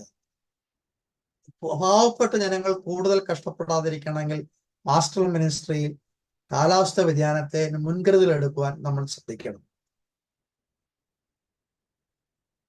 ഒന്ന് എനിക്ക് പറയാനുള്ളത് ചർച്ചിന്റെ റോൾ എന്ന് പറയുന്നത് ഇൻവെസ്റ്റ് ഇൻ ചിൽഡ്രൻ. രണ്ടാമത് ഞാൻ പറയാനാക്കുന്നത് സഭ മിറ്റിഗേഷൻ എഫേർട്സിൽ പങ്കെടുക്കണം. മൂന്നാമത് എനിക്ക് പറയാനുള്ള സഭ അഡാപ്റ്റേഷനിൽ പങ്കെടുക്കണം. നാലാമത് സഭയുടെ റോൾ അഡ്വക്കസിയാണ്. നമ്മുടെ കുട്ടികൾ വലിയൊരു ട്രബിളിലേക്ക്, കാലാവസ്ഥാ വ്യതിയാനത്തിന്റെ ഒരു ട്രബിളിലേക്ക് പ്രവേശിക്കുകയാണ്. ഇതിന് നമ്മുടെ കുട്ടികളെ സേവ് ചെയ്യേണ്ടിയിരിക്കുന്നു. ക്ലൈമറ്റ് ചേഞ്ചിന് ഇമ്പാക്ട് കുറയ്ക്കുവാൻ സഭ മുൻപോട്ട് വരണം. ഇത് വേഴ്സൺ ആകാതിരിക്കാൻ നമ്മൾ സഭയുടെ ഭാഗത്തു നിന്ന് നടപടിക്രമങ്ങൾ ഉണ്ടാവണം. അപ്പോൾ മിറ്റിഗേഷൻ എഫേർട്സിന് രണ്ടാമത് പറയുന്നത് നമ്മുടെ കൺസ്ട്രക്ഷൻസ് എക്കോ ഫ്രണ്ട്ലി ആയിരിക്കണം. ഞാൻ തൂത്തുക്കുടി ചെന്നപ്പോൾ അവിടെ ഒരു പള്ളി കണ്ടു. അവിടെ പള്ളിയിൽ രാവിലെ കത്തോലിക്കാർ 2 മണിക്കൂർ പ്രാർത്ഥിക്കും. അത് കഴിയുമ്പോൾ CSI പള്ളിക്കാർ കൊടുക്കും. ഒരു പള്ളിയാണ് കാത്തലിക്സും CSIക്കാരും ആചരിക്കുന്നത്, തൂത്തുക്കുടി. ഇത് കുവൈറ്റിൽ ചെന്നാൽ നമുക്കറിയാം, അവിടുത്തെ പള്ളിയിൽ CSI, മർത്തോമ, ഓർത്തഡോക്സ് എല്ലാം ഒരു പള്ളിയിലാണ് ആദരിക്കുന്നത്. അപ്പം കൺസ്ട്രക്ഷൻ കുറച്ചുകൊണ്ട് പ്രകൃതിയെ സംരക്ഷിക്കാൻ ശ്രമിക്കണം. രണ്ടാമത് വാട്ടർ കൺസർവേഷനെ കുറിച്ച് ജനങ്ങളെ ബോധവൽക്കരിക്കണം. എനർജി കൺസർവേഷനെ കുറിച്ച് ജനങ്ങളെ ബോധിപ്പിക്കണം. നമ്മുടെ പള്ളിയുടെ മേൽക്കൂരകളിലെല്ലാം വെറുതെ കിടക്കുകയാണ്. അവിടെ സോളാർ പാനലുകൾ വെച്ച് സോളാർ പ്ലാന്റുകൾ സ്ഥാപിച്ച് ഊർജം ഉൽപ്പാദിപ്പിച്ച് പ്രകൃതിയെ രക്ഷിക്കാൻ ശ്രമിക്കണം. ത്രോവേ പ്ലാസ്റ്റിക്സ് കുറയ്ക്കാൻ ശ്രമിക്കണം. സാപ്ലിങ്സ് കൂടുതൽ നടുന്നതിനെ കുറിച്ച് ആലോചിക്കണം. വേസ്റ്റ് മാനേജ്മെന്റിനെ കുറിച്ച് ആലോചിക്കേണ്ടിയിരിക്കുന്നു. അഡാപ്റ്റേഷൻ, ഇന്ന് നമ്മൾ ജനങ്ങളോട് പറയേണ്ടത് താഴ്ന്ന പ്രദേശങ്ങളിലെല്ലാം അടുത്ത 15 വർഷത്തിനുള്ളിൽ വെള്ളം കയറും. അപ്പോൾ താഴ്ന്ന പ്രദേശങ്ങളിൽ വീട് വെക്കരുതെന്ന് പറയണം. മലയോരങ്ങളിൽ 2-3 നിലകെട്ടുകൾ പണിയുന്നത് സൂക്ഷിക്കണം. കാരണം മലയോരങ്ങളിൽ മലയിടിച്ചിലുണ്ടാവാനുള്ള സാധ്യതയുണ്ട്. നമ്മൾ ശ്രദ്ധിക്കേണ്ടതായ കാലമാണ്. മോശയും ഏലീശായും ചെയ്തതുപോലെ നമ്മൾ ചർച്ചിന് ഹീലിംഗ് മിനിസ്ട്രിയിൽ, ഈ ഭൂമിയെ സൗഖ്യമാക്കുന്ന പ്രക്രിയയിൽ നമുക്കൊരു റോളുണ്ട്. പുറപ്പാട് പുസ്തകം 15, 22 മുതൽ 25, 2 രാജാക്കന്മാർ 2-ാം അധ്യായം 19 മുതൽ 22 വരെയുള്ള ഭാഗങ്ങൾ. അപ്പോൾ നാലാമത് എനിക്ക് പറഞ്ഞത് അഡ്വക്കസിയാണ്. സഭയ്ക്കൊരു പ്രോഫറ്റിക് റോളുണ്ട്. നമ്മൾക്ക് അറിയാവുന്ന 2 ശമൂവേൽ 12-ന്റെ 1 മുതൽ 15 വരെ നാഥാൻ ദാവീദിനോട് പറഞ്ഞ്, ദാവീദ് ചെയ്തപ്പോൾ നാഥാൻ പ്രവാചകൻ പറഞ്ഞതുപോലെ സഭയ്ക്ക് ചില കാര്യങ്ങളോട് പറയാനുള്ള ഉത്തരവാദിത്വമുണ്ട്. ഈ കഴിഞ്ഞ വ്യാഴാഴ്ച ഹിന്ദു പത്രത്തിൽ വന്ന വാർത്തയാണ്. ഹിമാചൽ, ഉത്തരാഖണ്ഡ് പ്രദേശങ്ങളിൽ 2025 കാലാവസ്ഥാ വ്യതിയാനം മുതൽ മരിച്ചവരുടെ എണ്ണം 4000 ആണ്. എഡിറ്റോറിയൽ പേജ് വന്ന ലേഖനമാണ്. 4000 പേര് ഹിമാചൽ പ്രദേശിൽ, ഉത്തരാഖണ്ഡിൽ 2025 മാത്രം മരിച്ചു. ഇതിന് കാരണം ഇത് ഉണ്ടായപ്പോൾ തന്നെ അവിടെ ഹിമാചൽ പ്രദേശങ്ങളിലെ 7000 ദേവദാരു മരങ്ങൾ വെട്ടാൻ സർക്കാർ തീരുമാനിച്ചു. ഇതുണ്ടായതിനു ശേഷമാണ് ഈ 12 നവംബറിൽ ഉത്തരാഖണ്ഡ് ഫോറസ്റ്റ് ഡിപ്പാർട്ട്മെന്റ് 43 ഹെക്ടർ മല, ഫോറസ്റ്റ് ലാൻഡ് വെട്ടി റോഡ് ഉണ്ടാക്കാൻ തീരുമാനിച്ചു. അപ്പോൾ ഹിമാചൽ പ്രദേശിൽ എന്ത് നടന്നാലും നമുക്കൊന്നും ബാധിക്കുകയില്ല എന്നാണ് നമ്മൾ കരുതുന്നത്. ഹിമാലയ പ്രദേശിലെ ആ ഹിമാലയം മലകളില്ലെങ്കിൽ ഇന്ത്യ ഇല്ല. ഇന്ത്യ മരുഭൂമിയാകും. ഇവിടെ നമുക്ക് സഭയായിട്ട് ഒരു പ്രോഫറ്റിക് റോളുണ്ട്. ഈ നടപടി തെറ്റാണെന്ന് പറയുവാൻ നമ്മുടെ സഭകൾക്ക് സാധിക്കും. ഇത് വെസ്റ്റേൺ ഗാർഡ്സിനെ കുറിച്ച് പഠിക്കുവാനായിട്ട് ഗാഡ്ഗിൽ കമ്മിറ്റി അപ്പോയിന്റ് ചെയ്തു. വെസ്റ്റേൺ ഗാർഡ്സിലെ മൾട്ടിനാഷണൽ കമ്പനികൾ മലകൾ തുരന്ന് ധാതുക്കൾ എടുക്കാൻ ശ്രമിക്കുകയാണ്. അപ്പോൾ വെസ്റ്റേൺ ഗാർഡ്സ് പോയാൽ കേരളം ഉണ്ടാവില്ല. Without Western guards there is no Keralam. Western guards പോവുകയാണെങ്കിൽ God's own country will become devil's own country. ഇതിന് കോൺഗ്രസിലെ പി.ടി. തോമസ് ശക്തമായിട്ട് പ്രോഫറ്റിക് റോൾ ചെയ്തു. CSI സഭയും ചെയ്തു. ബാക്കി സഭകളും ഈ പ്രോഫറ്റിക് റോളിലേക്ക് വരണം. ക്ലൈമറ്റ് ചേഞ്ചിൽ നമ്മുടെ ഫോറസ്റ്റുകൾ സംരക്ഷിക്കപ്പെടണം. നമ്മുടെ ഫോറസ്റ്റിലേക്ക് സംരക്ഷിക്കപ്പെടാതിരിക്കുമ്പോൾ കാലാവസ്ഥയിൽ ഗൗരവമായ മാറ്റങ്ങൾ ഉണ്ടാകും. കേരള ഗവൺമെന്റ് 2 വർഷം മുമ്പ് ഏതാനും മാസങ്ങൾക്ക് ഫോറസ്റ്റ് സംരക്ഷിക്കാനായിട്ടുള്ള സ്ട്രിക്റ്റ് റൂൾസ് കൊണ്ടുവന്നു. അപ്പോൾ നമ്മുടെ രാഷ്ട്രീയ പാർട്ടികൾ തന്നെ ഇടപെട്ട് അത് പിൻവലിപ്പിച്ചു. അപ്പൊ ഇവിടെയൊക്കെ ശബ്ദിക്കാനും സംസാരിക്കുവാനും സഭകൾക്ക് സാധിക്കണം. അപ്പൊ ഇവിടെ ഞാൻ പറയാൻ ആഗ്രഹിക്കുന്ന മാർത്തോമാ സഭ ഏറ്റവും കൂടുതൽ ശ്രദ്ധിപ്പിക്കപ്പെടുന്നത് യോഹന്നാൻ മാർത്തോമ എമർജൻസിക്കെതിരെ സംസാരിച്ചതിനും അതൊരു പ്രോഫറ്റിക് റോളാണ്. അത്തരം പ്രോഫറ്റിക് റോള് കാലാവസ്ഥ വ്യതിയാനം വരുത്തുന്ന നടപടികൾ സർക്കാർ നടക്കുമ്പോൾ പറയാൻ മാർത്തോമാ സഭയ്ക്കും CSI സഭയ്ക്കും കത്തോലിക്ക സഭയ്ക്കും ഓർത്തഡോക്സ് സഭയ്ക്കും ചെയ്യണം. ഇന്നും എല്ലാവരും എടുത്തു പറയുന്ന ഒരു കാര്യം, എമർജൻസി കാലത്ത് യോഹന്നാൻ മെത്രാപ്പോലീത്ത ചെയ്തതായ ഇന്ദിരാഗാന്ധിക്ക് എഴുതിയ എഴുത്ത് ഏറ്റവും ശ്രദ്ധേയമായിട്ട് വന്നു. 2018 ഞാൻ ഈ ദക്ഷിണാഫ്രിക്കയിലെ ബിഷപ്പ്മാരുടെ ഒരു അടുത്ത എക്കോളജിക്കൽ ക്ലാസ് എടുക്കാൻ പോയി. ആംഗ്ലിക്കൻ ബിഷപ്പ്മാർ. അവിടെ ചെന്നപ്പോൾ ക്ലാസ് എല്ലാം കഴിഞ്ഞപ്പോൾ ബിഷപ്പ്മാരെല്ലാം കൂടി ഇരുന്ന് പ്രാർത്ഥിക്കാനായിട്ടിരുന്നു. അപ്പോൾ ഒരു ബിഷപ്പ് പറഞ്ഞു, let us pray for rain, മഴയ്ക്കായിട്ട് നമുക്ക് പ്രാർത്ഥിക്കാം എന്ന് പറഞ്ഞു. അപ്പോൾ മറ്റൊരു ബിഷപ്പ് ചാടി എഴുന്നു, ബിഷപ്പ് സ്റ്റോപ്പ് പ്രേയിങ്. അപ്പോൾ എല്ലാവരും എഴുന്നേറ്റ് നോക്കി. അപ്പോൾ ബിഷപ്പ് പറയാ, ബിഷപ്പ് നമ്മളെല്ലാം കൂടെ ഈ കാടെല്ലാം വെട്ടിത്തെളിച്ചത്, ഈ കാടെല്ലാം നമ്മൾ വെട്ടിത്തെളിച്ചിട്ട് ഈ വനമെല്ലാം വെട്ടിത്തെളിച്ചതിന് ശേഷം നമ്മൾ പ്രാർത്ഥിക്കുകയാണ് മഴയ്ക്ക് വേണ്ടി. എന്ത് ന്യായീകരണമാണ്? നമ്മൾ കാട് തെളിക്കുന്നു, വനം തെളിക്കുന്നു, എന്നിട്ട് നമ്മൾ പ്രാർത്ഥിക്കുന്നു മഴയ്ക്ക് വേണ്ടി. ഇത് മീനിങ്ലെസ് പ്രെയർ ആണ്.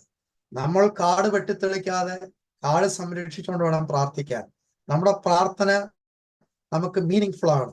എപ്പോഴും ക്രിസ്തുസൻ തിരുമേനി പറയുന്ന ഒരു കാര്യമാണ്, മീനിങ് ഫുൾ ആയിരിക്കണം. പ്രാർത്ഥന ചെയ്യുക എന്ന് പറഞ്ഞാൽ പ്രാർത്ഥിക്കുന്ന കാര്യങ്ങൾ പ്രവർത്തിക്കുവാനും നമ്മൾ തയ്യാറാവണം. കാലാവസ്ഥ വ്യതിയാനം രൂക്ഷമായിക്കൊണ്ടിരിക്കുന്ന കാലയളവിൽ കാലാവസ്ഥ വ്യതിയാനം നാച്ചുറൽ അല്ല, അതിനെ പ്രതികരിക്കുവാൻ ക്രൈസ്തവ സഭകൾ രംഗത്ത് വരണമെന്ന് ആശംസിച്ചുകൊണ്ട് ഞാൻ എൻ്റെ വാക്കുകളെ ഉപസംഹരിക്കും. Thank you Mathew Koshy. വളരെ ആഴത്തിലുള്ള ഉൾക്കാഴ്ചകൾ നമുക്ക് ദാനം ചെയ്യാൻ പറ്റിയ ഒരു പ്രഭാഷണമാണ് മാത്യു കോശി നിർവഹിച്ചത്. ആഗോളതലത്തിൽ സംഭവിച്ചുകൊണ്ടിരിക്കുന്ന വ്യതിയാനങ്ങളും അത് സൃഷ്ടിക്കുന്ന ദുരന്തങ്ങളും വികസിത രാഷ്ട്രങ്ങൾ ചെയ്യുന്ന പാതകങ്ങളും ദരിദ്ര രാജ്യങ്ങൾ അനുഭവിക്കുന്ന കഷ്ടതകളും എല്ലാം അദ്ദേഹം വളരെ വിശദമായിട്ട് നമ്മോട് പറഞ്ഞു. ക്ലൈമറ്റ് ജസ്റ്റിസ് എന്ന് പറയുന്നത് പുതിയൊരു വാക്ക് കോയിൻ ചെയ്താണെന്ന് വേണമെങ്കിൽ പറഞ്ഞാൽ പോലും അത് നമുക്ക് ഏറ്റവും ആവശ്യമായിരിക്കുന്ന ഒരു സാമൂഹ്യ അവസ്ഥയിലേക്ക് നമ്മെ കൊണ്ടെത്തിച്ചിരിക്കുന്നു. അതിന് പ്രതിവിധി എന്താണ്? സോളാറാണോ? കാർബൺ ഡയോക്സൈഡിൻ്റെ ഉപയോഗം കുറയ്ക്കാൻ എന്താണ് ചെയ്യാൻ സാധിക്കുന്നത്? ഇലക്ട്രിക് വാഹനങ്ങളാണോ? അങ്ങനെ ഒരുപാട് കാര്യങ്ങൾ അദ്ദേഹം നമ്മോട് പറഞ്ഞു. എന്നാൽ അവസാനമായിട്ട് അദ്ദേഹം പറഞ്ഞു വെച്ചത് ബിബ്ലിക്കലായിട്ട് ദൈവം സൃഷ്ടിച്ച എല്ലാം മനോഹരമെന്ന് കണ്ട ഈ ലോകത്തെ സംരക്ഷിക്കാനുള്ള കാപ്പാനും കിളപ്പാനും മനുഷ്യനെ ഏതെൻ തോട്ടത്തിലാക്കിയ ദൈവം നമ്മെ കൊണ്ട് ഉദ്ദേശിക്കുന്നു ഈ പ്രകൃതിയെ സംരക്ഷിക്കാൻ. അതിനെ ചൂഷണം ചെയ്യുകയും നശിപ്പിക്കുകയും ചെയ്യുന്നത് ദൈവത്തിൻ്റെ വ്യവസ്ഥയുള്ള വെല്ലുവിളിയാണ്. അത് നമ്മൾ ചെയ്യരുത്. സഭയ്ക്ക് അതിനകത്ത് ഉത്തരവാദിത്വമുണ്ട്. സഭ ഒരു പ്രോഫറ്റിക് റോളിൽ ആ കാര്യത്തിൽ ഇടപെടണം. അത് മാർത്തോമാ സഭ പ്രത്യേകിച്ച് ഇടപെടണം എന്നുള്ള ആഹ്വാനത്തോടെയാണ് അദ്ദേഹം അവസാനിപ്പിച്ചത്. Thank you very much for the talk. ഇപ്പോൾ പ്രതികരിക്കാനുള്ള സമയമാണ്. അതിന് മുമ്പായിട്ട് അടുത്ത ആഴ്ചത്തേക്കുള്ള അനൗൺസ്മെൻറ്റിന് വേണ്ടി ഞാൻ അഡ്മിന്മാരെ വിളിക്കുന്നു. ആരാണ് അനൗൺസ് ചെയ്യുന്നത്?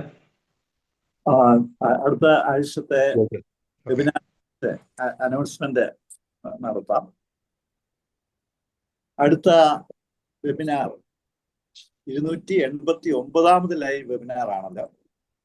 അപ്പൊ അതുപോലെ അടുത്ത ശനിയാഴ്ച, അതായത് ജാനുവരി 31 രാത്രി 8:30 മണിക്ക് നമ്മുടെ ലൈവ് വെബിനാർ ഉണ്ടായിരിക്കുന്നതാണ്. ജാനുവരി 30 മഹാത്മാഗാന്ധി രക്തസാക്ഷി മരണം വരിച്ചതിന്റെ അത് ഓർക്കുന്ന ദിവസം കൂടിയാണല്ലോ. അടുത്ത ശനിയാഴ്ച മുഖ്യ പ്രഭാഷണം നടത്തുന്നത് ശ്രീ ഡൊമിനിക് തോമസ് ആയിരിക്കും. അന്നത്തെ വിഷയം my experiment with Gandhi. Shri Dominic Thomas പ്രശസ്തനായ ഒരു ബ്രോഡ്കാസ്റ്റ് ജേർണലിസ്റ്റ് ആണ്, എഴുത്തുകാരനാണ്, എഡിറ്ററും അന്തർദേശീയ തലത്തിൽ മാധ്യമ പ്രക്ഷേപണ രംഗത്ത് വളരെ വലിയ വ്യക്തിമുദ്ര പതിപ്പിച്ച ഒരു മാന്യദേഹമാണ്. എൻ്റെ ഗാന്ധിയുമായുള്ള സത്യാന്വേഷണം അടുത്ത ആഴ്ച ഇതായിരിക്കും നമ്മുടെ വിഷയം. അടുത്ത വെബിനാറിൽ ഇതേ ലിങ്കിലും ഇതേ പാസ്വേഡിലും പ്രവേശിക്കാവുന്നതാണ്. അടുത്ത വെബിനാറിലേക്ക് ഏവരെയും ക്ഷണിക്കുകയും ചെയ്യുന്നു. ഇത്രയുമാണ് അടുത്ത വെബിനാറിനെ കുറിച്ച് പറയാനായിട്ടുള്ളത്.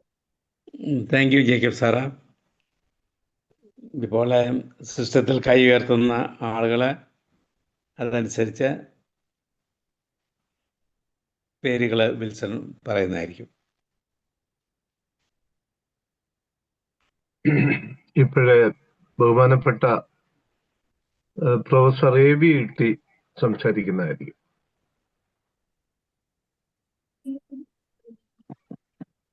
ദൈവനാമം മഹത്വപ്പെടുമാറാകട്ടെ. പ്രിയ മാത്യു, വളരെ വിജ്ഞാനപ്രദമായിട്ടുള്ളതായ പ്രഭാഷണത്തിന് നന്ദി പറയുന്നു. നാം ഏവരും പരിസ്ഥിതിയോട് ബന്ധപ്പെട്ടും ഇന്ന് സംഭവിച്ചുകൊണ്ടിരിക്കുന്നതായിട്ടുള്ള കാലാവസ്ഥാ വ്യതിയാനമായാലും മറ്റതിനോട് ബന്ധപ്പെട്ടതായ മറ്റനേക കാര്യങ്ങൾ, ഇരുൾപൊട്ടലായാലും ഇങ്ങനെയുള്ള ഒത്തിരി കാര്യങ്ങളുണ്ട്. ഒരു പറച്ചിലുണ്ട്, think globally but act locally. നമുക്ക് വ്യക്തിപരമായ രീതിയിൽ ഗ്ലോബലായിട്ട് ചിന്തിക്കാൻ ഒക്കും, പക്ഷെങ്കിൽ ആക്ഷൻ ഗ്ലോബലായിട്ട് നടക്കില്ല. അങ്ങനെ ആക്ഷൻ ഗ്ലോബലായിട്ട് നടക്കണമെന്നുണ്ടെങ്കിൽ സ്വാഭാവികമായിട്ടും ഈ UN അല്ലെങ്കിൽ ഇതിനോട് ബന്ധപ്പെട്ട ഒത്തിരി സമിതികളും കാര്യങ്ങളും ഒക്കെ ഉണ്ട്. പ്രത്യേകിച്ചും അതിൻ്റെ കാലാകാലങ്ങളിലുള്ള മീറ്റിങ്ങുകളൊക്കെ ഉണ്ട്. പക്ഷേ നമ്മൾ കാണുന്നൊരു കാര്യം, മതികോശി പറഞ്ഞ പോലെ തന്നെ ഈ മീറ്റിങ്ങുകളൊക്കെ കൂടി റെസൊല്യൂഷനൊക്കെ പാസ്സാക്കും. പക്ഷെ എന്നുണ്ടെങ്കിൽ അത് തങ്ങളുടെ രാജ്യത്തും തങ്ങളോട് ബന്ധപ്പെട്ടതായ മേഖലകളിലും പ്രാവർത്തികമാക്കുന്നതായ കാര്യം വരുമ്പോൾ ഇന്നത്തെ പല സുഖ സൗകര്യങ്ങളും കുറച്ചെങ്കിലും ഒക്കെ ഒന്ന് വർദ്ധിക്കാൻ തയ്യാറാകാൻ ആരും തയ്യാറല്ല. ഉള്ളവന് വീണ്ടും വീണ്ടും കൂട്ടാനാണ് ശ്രമിക്കുക. ഇല്ലാത്തവൻ്റെ ശ്രമം ഇപ്പോഴത്തെ ഉള്ളവൻ്റെ തലത്തിലേക്ക് വളരാനായിട്ട് ശ്രമം. അപ്പം ഈ ഡെവലപ്മെന്റൽ കോൺസെപ്റ്റ് തന്നെ പൊളിച്ചെഴുതിയാലേ വെക്കുള്ള ഒരു പറച്ചിലുണ്ട്, വികസിച്ചവന്റെ വികസനമല്ല, ഒട്ടും വികസിക്കാത്തവന്റെ വികസനമാണ് ഇന്ന് ലക്ഷ്യം വയ്ക്കേണ്ടത്. വികസിച്ചവന്റെ വികസനമല്ല, പിന്നെ ഒട്ടും വികസിക്കാത്തവന്റെ വികസനമാണ് ഇന്ന് ലക്ഷ്യം വയ്ക്കുന്നത്. അപ്പം ഇന്നത്തെ ഈ പാശ്ചാത്യ രാജ്യങ്ങൾ അല്ലെങ്കിൽ വികസിത രാജ്യങ്ങൾ മാത്രമല്ല, ഇപ്പൊ ഇന്ത്യയിൽ പോലും നമുക്കറിയാം, ഞാൻ കുറച്ചുകൂടെ ഗ്രാമീണ മേഖലയുമായിട്ടെല്ലാം ബന്ധപ്പെട്ട് പ്രവർത്തിക്കുന്ന യാത്ര ചെയ്യുന്നൊരു വ്യക്തി എന്നുള്ള രീതിയിൽ നമ്മളുടെ പട്ടണ മേഖലയിലെ വികസനവും അതേ പ്രശ്നം തികച്ചും അവികസിതമായുള്ള ഗ്രാമീണം എന്ന് പറഞ്ഞാൽ പ്രത്യേകിച്ചും നോർത്ത് ഇന്ത്യയിലും ഒറീസയിലും അത് ബീഹാറിലും ഒക്കെ ചെല്ലുന്ന സമയത്ത് അവിടുത്തെ ഈ ട്രൈബൽ മേഖലകൾ അത് കേരളത്തിൽ പോലും ഉണ്ട്. കാരണം ഇത്രയും വികസിച്ച കേരളത്തിൽ പോലും വയനാടിന്റെ ഇന്ത്യയിൽ ചെന്നാൽ അല്ലെങ്കിൽ ഇടുക്കിയുടെ ഈ ഇടുക്കിയുടെ ഈ ഒട്ടും വികസിക്കാത്തതായിട്ടുള്ള ട്രൈബൽ മേഖലയിൽ ചെന്നാൽ നമുക്ക് കാണാൻ സാധിക്കും വലിയ അന്തരമുണ്ട്. കാരണം ഒരു 40 വർഷത്തിന് മുമ്പ് ഞങ്ങൾ പ്രവർത്തിച്ചിരുന്ന ഒരു മേഖലയാണ് ഈ മൂന്നാറിന്റെ ആ പ്രാന്തത്തിലുള്ളതായ വട്ടവട അതുപോലുള്ളതായ മേഖലകൾ. കുറച്ചു നാൾ അടുത്തിടയിൽ അധികം നാളുകൾക്ക് മുമ്പ് ആ മേഖലയിൽ ഒരു യാത്ര ചെയ്യാൻ സൗകര്യപ്പോൾ അവിടെ തന്നെ അഭൂതപൂർവമായ വികസനം, നല്ല റോഡുകൾ അതുപോലെ വന്നതായിട്ട് കാണും. എന്നാൽ പിന്നെയും ഉള്ളിലോട്ട് പോയാൽ അവിടെ ഇപ്പോഴും വികസനം ചെന്നെത്തിയിട്ടില്ല. അപ്പം ഇങ്ങനെയുള്ള മേഖലകളിലെല്ലാം പ്രത്യേകിച്ചും ഇതൊക്കെ ഭരിക്കുന്നതായ ആൾക്കാർ ഭരണകൂടത്തിന്റെ ധാർമ്മികതയിൽപ്പെട്ട കാര്യമാണ്, പ്രവർത്തന മേഖലയിൽപ്പെട്ടതായ കാര്യങ്ങളാണ്. അപ്പൊ തന്നെ മാതികോശിയോട് പറഞ്ഞു കാർബൺ എക്കണോമിയും സോളാർ ഹൈഡ്രജൻ എക്കണോമി. കാർബൺ എക്കണോമിയോട് ഇവിടെ പറഞ്ഞുകൊണ്ട് സോളാർ ഹൈഡ്രജൻ എക്കണോമിയിലേക്ക് നമ്മൾ വളരെ വേഗം മാറിയെങ്കിൽ മാത്രമേ പക്ഷേ ഞാൻ ചോദിക്കട്ടെ, ഇതിനകത്ത് ആരംഭിച്ചപ്പോഴാണ് 10-40 പേര് കയറിയാൽ ഇപ്പൊ 31 പേരെ ഉണ്ടാകെ. ഒന്നാമത് ഇങ്ങനെയൊക്കെയുള്ളതായ കാര്യങ്ങൾക്ക് ആർക്കും താല്പര്യമില്ല. അതാ വേറൊരു ഇഷ്യൂ എന്ന് പറയുന്നത്. അല്ലെങ്കിൽ ഇതുപോലൊരു വെബിനാറില് മധ്യകോശയെ പോലെ ആഗോളതലത്തിൽ ഈ മേഖല പ്രവർത്തിക്കുന്ന ഒരാള് ഒരു പ്രബന്ധം അവതരിപ്പിക്കുന്നു പറയുമ്പോൾ വിദ്യാഭ്യാസമുള്ള ആൾക്കാർക്ക് പോലും അല്ലെങ്കിൽ അധ്യാപകരോ കോളേജ് അധ്യാപകരോ അല്ലെങ്കിൽ പാസ്റ്റേഴ്സോ ഇവരൊക്കെയാണല്ലോ ഇവിടുത്തെ ആശയ രൂപീകരണ മേഖലയിൽ പ്രവർത്തിക്കുന്നവരെ. ആർക്കും വലിയ താല്പര്യമൊന്നുമില്ല. കാരണം ഞങ്ങൾ ജീവിക്കുന്ന കാലത്ത് വലിയ കുഴപ്പമൊക്കെ ഇല്ലാതെ ഞങ്ങളുടെ വള്ളം മുങ്ങാതെ പോകണമെന്നല്ലാതെ ലോകത്തിന്റെ ആകമാനമായിട്ടുള്ള നന്മ നിലനിർത്തപ്പെടണമെന്നുള്ളതായ ഒരു അഭിനിവേശം that should become an obsession. That should become an obsession. Or rather, such ideas should possess us. ഇപ്പൊ ഞാൻ പറയാം, സ്വയനീതികളോ സ്വയ പേഴ്ചയ്ക്ക് പറയുന്നതല്ല. ഇങ്ങനെയുള്ള ഏത് അറിവ് വന്നാലും ഞാൻ ഒരിക്കൽ മാത്തിക്കോശിന്റെ വീട്ടിൽ വന്നപ്പം ഞാൻ മാത്തിക്കോശിനെ ക്ഷണിച്ചു. മാത്തിക്കോശി ഓർക്കുമെന്ന് എനിക്ക് അറിഞ്ഞുകൂടാ. You come down. എനിക്ക് ആ 37 സെന്റ് സ്ഥലമേ അവിടെ. പക്ഷേ how I keep that place. ഈ 37 സെന്റ് സ്ഥലത്ത് ഞാൻ എങ്ങനെയാണ് എൻ്റെ ഒരു പരിധിയിൽ നിന്നുകൊണ്ട് കാര്യങ്ങൾ ചെയ്യുന്നത്. പക്ഷേ മാത്തിക്കോശി ധൃതിയിലായിരുന്നത് കൊണ്ട് മാത്തിക്കോശിക്ക് അങ്ങനെ കാണാൻ സമയം കിട്ടിയില്ല. കാരണം അദ്ദേഹത്തിന്റെ മകന്റെയോ മകളുടെയോ കല്യാണത്തോട് ബന്ധപ്പെട്ട് ക്ഷണിക്കാനാ വന്നത്. കാരണം സമയമില്ല. അതുപോലെ ഇപ്പൊ തന്നെ സോളാർ ഹൈഡ്രജൻ എനർജി നമ്മൾ ഇപ്പൊ തന്നെ ഇരിക്കുന്നവരോട് ഒരു സ്വയം ശോധനയ്ക്ക് വേണ്ടി ഞാൻ ചോദിക്കുക, എത്ര പേരുടെ വീടുകളിൽ പുരപ്പുറ സോളാർ പദ്ധതി പ്രാവർത്തികമാക്കിയിട്ടുണ്ട്? നമ്മളോട് ചോദിച്ചാൽ മതി. കാരണം നമ്മളിവിടുത്തെ ഇതിനകത്ത് കയറിയിരിക്കുന്നവരെല്ലാവരും ഇവിടുത്തെ ഒരു middle class, at least lower middle class കമ്മ്യൂണിറ്റിയിലും പെട്ടവരാണ്, സാധ്യതയുള്ളവരാണ്. അതുപോലെ തന്നെ നമ്മൾ ഉപയോഗിക്കുന്ന വാഹനങ്ങൾ എത്രത്തോളം നമ്മൾ ഈ സോളാർ അല്ലെങ്കിൽ ഈ രീതിയിലുള്ള ഇലക്ട്രിക് വാഹനങ്ങളിലൊക്കെ ഈ മേഖലയിലൊക്കെ ഞാൻ പറഞ്ഞു സ്വയം പേഴ്ചയ്ക്ക് വേണ്ടി പറയാനല്ല. ഈ മേഖലയിലെല്ലാം പറയുന്ന പ്രമാണങ്ങളും കാര്യങ്ങളും ആദ്യം പ്രാവർത്തികമാക്കിക്കൊണ്ട് വേണം നമ്മൾ. മതികോശി ചെയ്യുന്നില്ല എന്നുള്ള സൂചനയൊന്നും അല്ല ഞാൻ പറയുന്നത് കേട്ടോ. നമ്മൾ ഈ പറയുന്ന കാര്യങ്ങൾ നമ്മുടെ തന്നെ ജീവിതത്തിൽ ഒന്ന് പ്രാവർത്തികമാക്കിക്കൊണ്ട് നമുക്ക് ചെയ്യാനായിട്ട് സാധിക്കും, കുറച്ചുകൂടി മെച്ചമുണ്ടാകുമെന്നാണ് എൻ്റെ ഒരു കാഴ്ചപ്പാട്. അതുകൊണ്ട് ഈ ആശയങ്ങളൊക്കെ ഉൾക്കൊണ്ടുകൊണ്ട് പ്രവർത്തിക്കാൻ ഉള്ള ഒരു വെല്ലുവിളി മുൻകൊള്ളിച്ചുകൊണ്ട് ഞാൻ അവസാനിപ്പിക്കാം. അത് നമ്മളെ സഹായിക്കട്ടെ. Okay, thank you. മാത്യു സാറിന് വല്ലതും റെസ്പോണ്ട് ചെയ്യാനുണ്ടോ? സാറിന്റെ വേറൊരു സ്കൂൾ ഓഫ് തിയോളജിയാ. ഞാൻ അതിനോട് ഇവിടെ ഒരു ചർച്ച ചെയ്യാൻ ഉദ്ദേശിക്കുന്നില്ല. ഞങ്ങൾ നേരിട്ട് സംസാരിച്ചോളാം. വ്യത്യാസമൊന്നുമില്ല. സാറ് പറയുന്നതിനോട് എനിക്ക് വിയോജിപ്പുണ്ട്. ഞാൻ ഇവിടെ ഒരു ചർച്ചയ്ക്ക് തുടങ്ങുന്നത് സമയമില്ല, നേരിട്ട് സംസാരിച്ചോളാം. Okay, thank you. അടുത്തത് ഫിലിപ്പ് കല്ലട സാർ.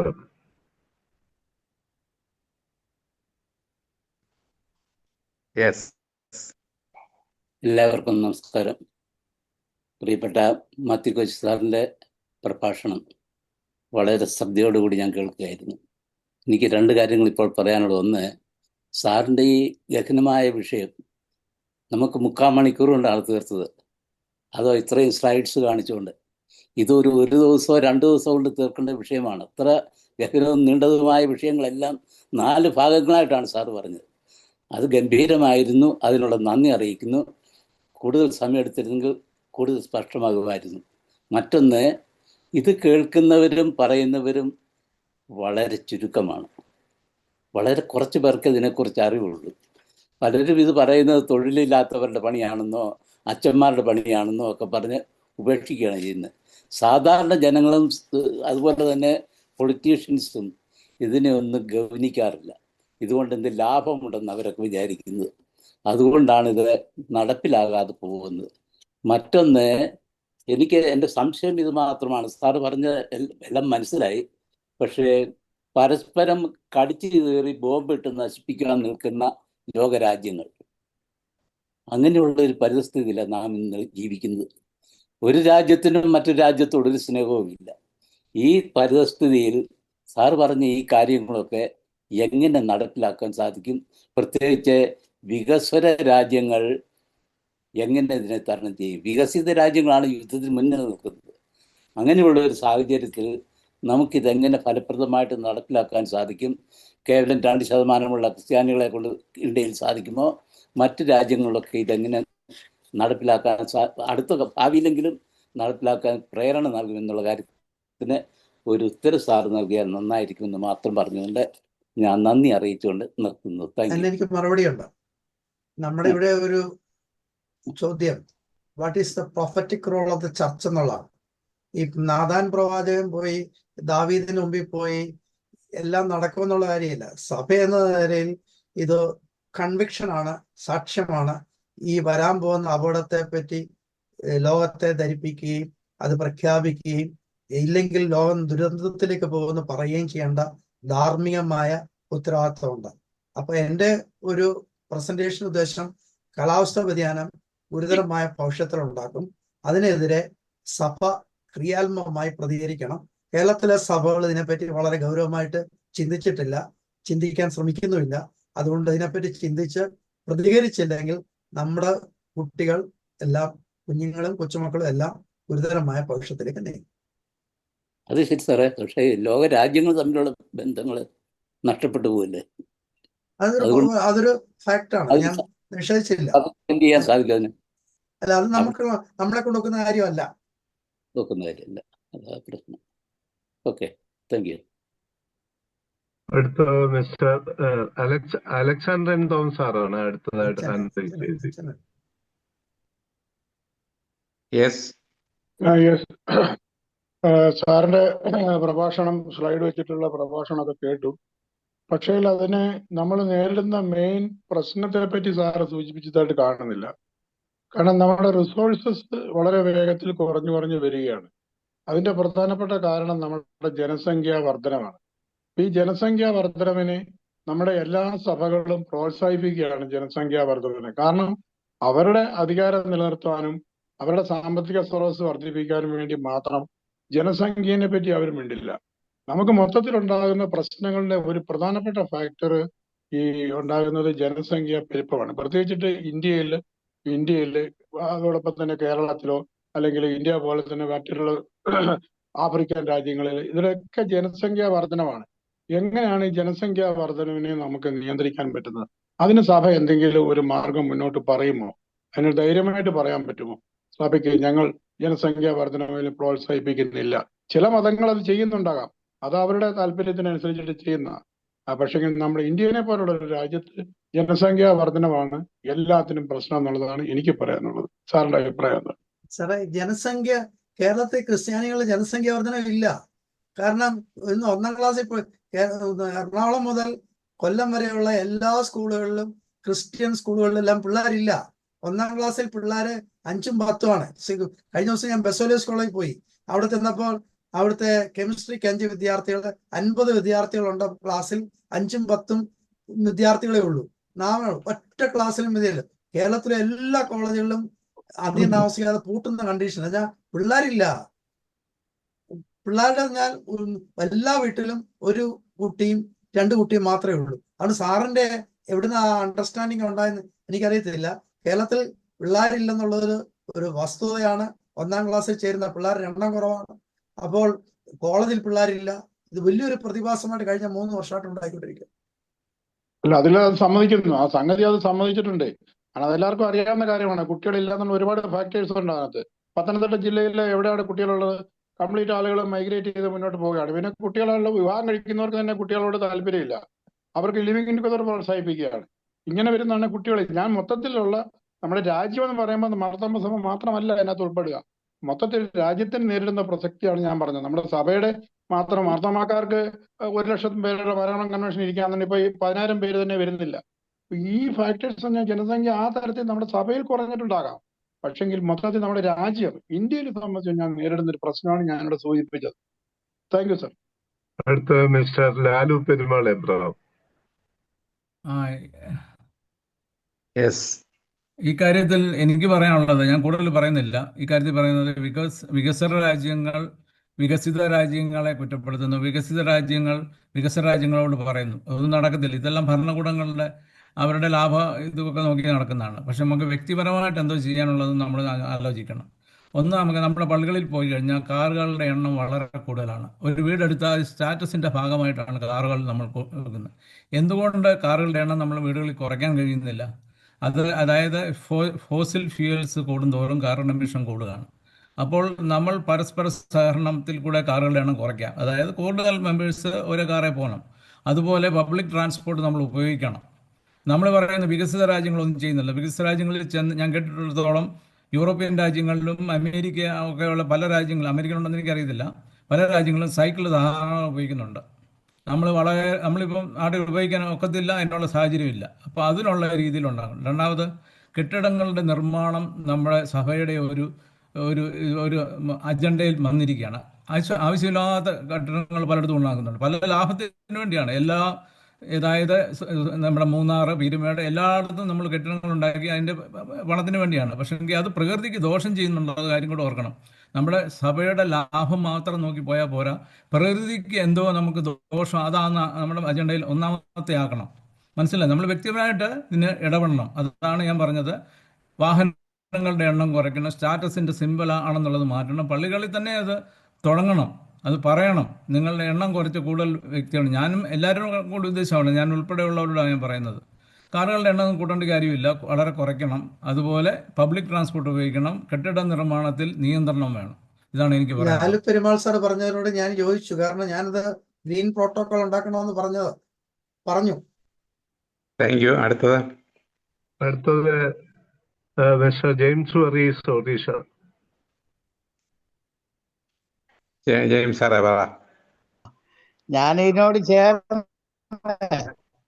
ജെയിംസ് സാറിന്റെ റേഞ്ച് കുറവാണ് കേട്ടോ, അതുകൊണ്ട് ഒന്ന് ചെയ്യാൻ പറ്റുന്ന, നമ്മളെ വ്യക്തിപരമായി ചെയ്യാൻ പറ്റുന്ന ഒരു കാര്യവും നമ്മുടെ സംസ്കാരത്തിൽ ഉണ്ടാകേണ്ട ഒരു ജീവിതത്തില് നമ്മൾ നമ്മുടെ ആവശ്യങ്ങളെ ജീവിക്കാനായിട്ട് നമ്മൾ ശ്രമിക്കണം. ഇത് നമ്മൾ ഓരോരുത്തരും ചെയ്യേണ്ട ഒരു കാര്യം. അങ്ങനെ ജീവിക്കാൻ ശ്രമിച്ച് മാത്രമേ നമുക്ക് മറ്റുള്ളവരെയും ഇത് ബോധ്യപ്പെടുത്താനായിട്ട് പറ്റുകയുള്ളൂ. പിന്നെ രണ്ടാമതുള്ള ഒരു കാര്യം, ഈ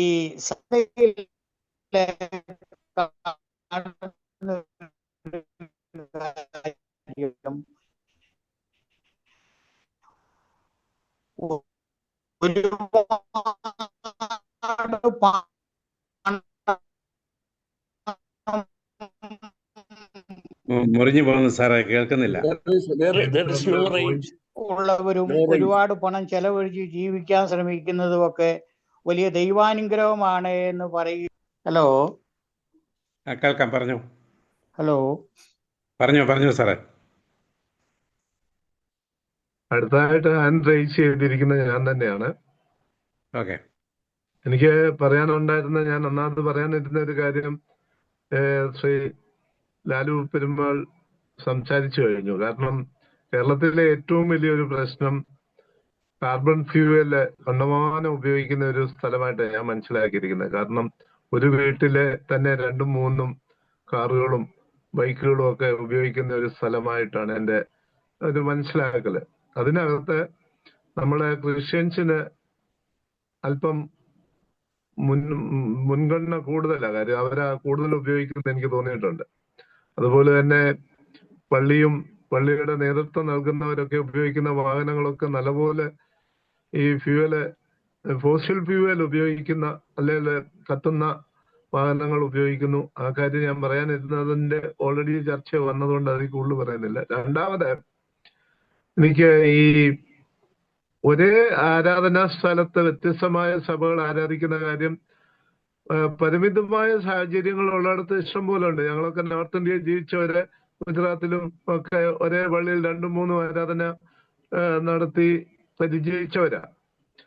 എന്നാൽ അത് കേരളത്തിൽ എത്രമാത്രം പ്രായോഗികമാണെന്നുള്ള കാര്യത്തിൽ വളരെയധികം സംശയമുണ്ട്. കാരണം എന്താണെന്ന് ചോദിച്ചാല് ഒരേ സഭക്കാർ തന്നെ തമ്മിൽ തല്ലി 2 പള്ളി ഉണ്ടാക്കാനായിട്ട് ശ്രമിച്ചുകൊണ്ടിരിക്കുന്ന ഒരു കാലഘട്ടം. അതുപോലെ തന്നെ ശവസംസ്കാരം, ഫ്യൂണറൽ സർവീസ് ഒക്കെ നടത്തുന്നതിന്റെ പേരിൽ ഡെഡ് ബോഡി വഴിയിൽ കൊണ്ട് നടന്ന കഥകളൊക്കെ നമുക്കറിയാമല്ലോ. അതിന്റെ പ്രൊസഷനും കാര്യങ്ങളും ഒക്കെയാണ്. ഇങ്ങനെ ആത്മീയത എന്ന് പറയുന്നത് വെറും പ്രഭാഷണങ്ങളിലും പ്രസംഗങ്ങളിലും മാത്രമായി അവസാനിച്ച സഭാ നേതൃത്വമാണ് നമ്മൾ കേരളത്തിൽ പലപ്പോഴും കാണുന്നത്. അവിടെ ഇത് എത്രമാത്രം പ്രായോഗികമാണോ എന്നുള്ളത് സംശയമുണ്ട്. സാറ് പറഞ്ഞ പോലെ ഒന്നും പ്രായോഗികമാണോ, സാറിന് അങ്ങനെ തോന്നുന്നുണ്ടോ എന്നുള്ളതാണ് ഒരു ചോദ്യം. രണ്ടാമതായിട്ടുള്ള മറ്റൊരു കാര്യം, സാറ് സംസാരിച്ചപ്പോഴേ CSI സഭയും PT തോമസിന്റെയും കാര്യം എടുത്തു പറഞ്ഞു. അന്തരിച്ച PT തോമസ് ഗാഡ്ഗിൽ കമ്മീഷന് വേണ്ടി പോരാടിയ കാര്യങ്ങളൊക്കെ പത്രധാര ഞങ്ങളൊക്കെ വായിച്ചറിഞ്ഞിട്ടുള്ളത്. ഈ CSI സഭയുടെ ഈ രംഗത്തെ പ്രവർത്തനങ്ങളെ പറ്റി സാറൊന്ന് വിശദീകരിച്ചാല് കുറെ കൂടെ ഒരു ഇൻഫർമേഷന് വേണ്ടി, അല്ലാതെ ഒരു സംശയത്തിന്റെ പേരിലൊന്നും അല്ല, അത് അറിയാനായിട്ടുള്ള താല്പര്യമുണ്ട്. അത് 2 കാര്യം. മൊത്തത്തിൽ എനിക്ക് ഒരു കാര്യം പറയാനുള്ള, ഇന്നത്തെ പ്രഭാഷണത്തിൽ തീരെ കുറഞ്ഞു പോയതിന്റെ ഒരു കാരണവും നമ്മുടെ എൻവയറമെന്റിനോടുള്ള ആറ്റിറ്റ്യൂഡാണ് പ്രകടമാക്കുന്നത്. കാര്യം ലോക പ്രശസ്തനായ ഐക്യരാഷ്ട്ര സംഘടനകളുടെ വേദികളിലൊക്കെയും സംസാരിച്ച ഒരു വ്യക്തി വന്നൊരു ക്ലാസ് എടുത്തപ്പോഴ് ഇന്നത്തെ അറ്റൻഡൻസ് 41 പേരാണ് ഞാൻ കണ്ട ഏറ്റവും ടോപ്പ് ഉള്ള നമ്പർ. അത് നമ്മുടെ ആറ്റിറ്റ്യൂഡിനെ വ്യക്തമാക്കുന്നത്. നമുക്ക് വിവാദങ്ങളിലും പ്രശ്നങ്ങളും അതുപോലുള്ള അല്ലെങ്കിൽ എന്തെങ്കിലും പ്രത്യേക രാഷ്ട്രീയ പക്ഷത്തൊക്കെ ഉള്ള താല്പര്യങ്ങളേ ഉള്ളൂ. അല്ലാതെ എൻവയറമെന്റ് വിഷയത്തിൽ മലയാളിക്ക് വലിയ താല്പര്യം ഇന്നുവരെ ആയിട്ടില്ല എന്നുള്ള ഒരു വസ്തുത ഞാൻ മനസ്സിലാക്കിയിട്ടുണ്ട്. അതിന്റെ ഒരു തെളിവ് കൂടിയാണ് ഇത്. പ്രത്യേകിച്ച് ഇന്ന് സാർ ഇവിടെ അവതരിപ്പിക്കാൻ വന്നതിന് തന്നെ വളരെയധികം നന്ദിയുണ്ട്. പ്രത്യേകിച്ച് സാറിനെ ഞാൻ വിളിച്ചത് 2 ദിവസം മുമ്പാണ്.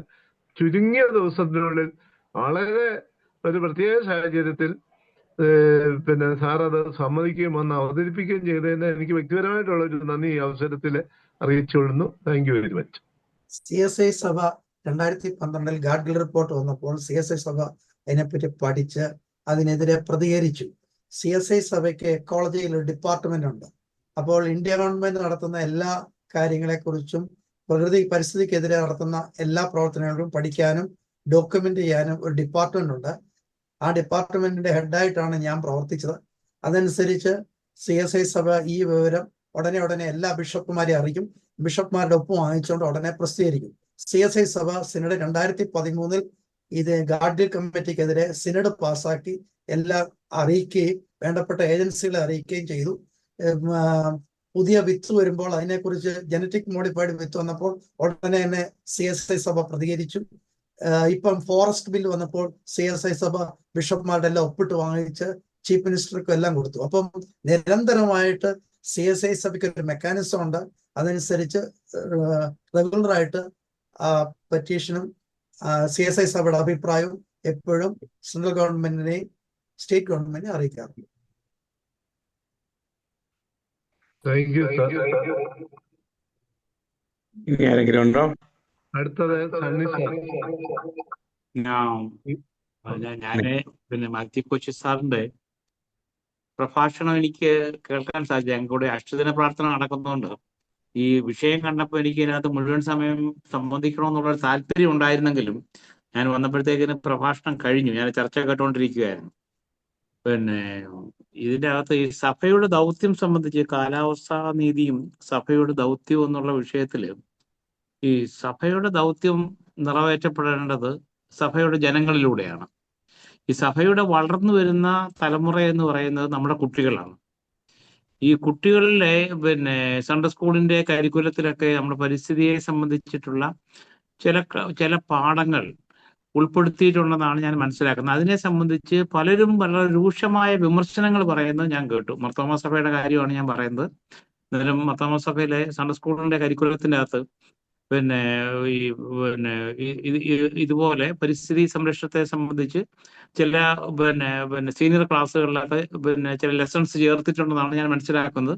അത് സംബന്ധിച്ച് കുട്ടികളെയൊക്കെ വേദോത്സവം പഠിപ്പിക്കേണ്ടതിന് പകരം എന്തിനാണ് ഈ പരിസ്ഥിതിയെ സംബന്ധിച്ചുള്ള ക്ലാസ്സുകൾ കൊടുക്കുന്നത് എന്ന് വിമർശിക്കുന്നത് ഞാൻ പലപ്പോഴും കേട്ടിട്ടുള്ളത് കൊണ്ടാണ് എനിക്ക് തോന്നുന്നത് നമ്മുടെ ജനങ്ങൾക്ക് ഈ അവബോധം ഉണ്ടാവണമെന്നുണ്ടെങ്കിൽ അതിന് നമുക്കൊരു ഒരു ഒരു നമ്മുടെ പുൾപിറ്റ് പ്രഭാഷണങ്ങൾ അടക്കം നമ്മുടെ സഭയുടെ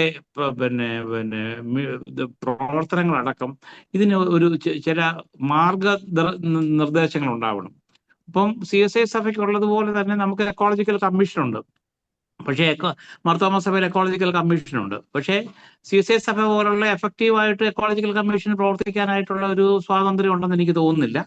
അത് നമ്മളുടെ ഒരു സബ് കമ്മിറ്റി പോലെ ഇങ്ങനെ ചില നിലപാടുകൾ എടുക്കുന്നുണ്ട്. ഇപ്പം VM മാത്യു അച്ഛനെ പോലുള്ള ആൾക്കാർ അതിന്റെ ചുമതല എടുത്തിരിക്കുന്നുണ്ട്. അത് കുറെ പ്രവർത്തിക്കുന്നതിന് സാധിക്കുന്നുണ്ടെന്നുള്ളത് ഒരു സത്യമാണ്.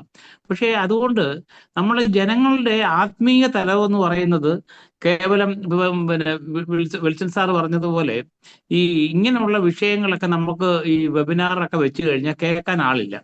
ഇപ്പം ഇന്ത്യ ഫേസ് ചെയ്യുന്ന ഫാസിസത്തെ പറ്റി നമ്മൾ ക്ലാസ് വെക്കുകയാണെങ്കിൽ അത് കേൾക്കാൻ ആളില്ല.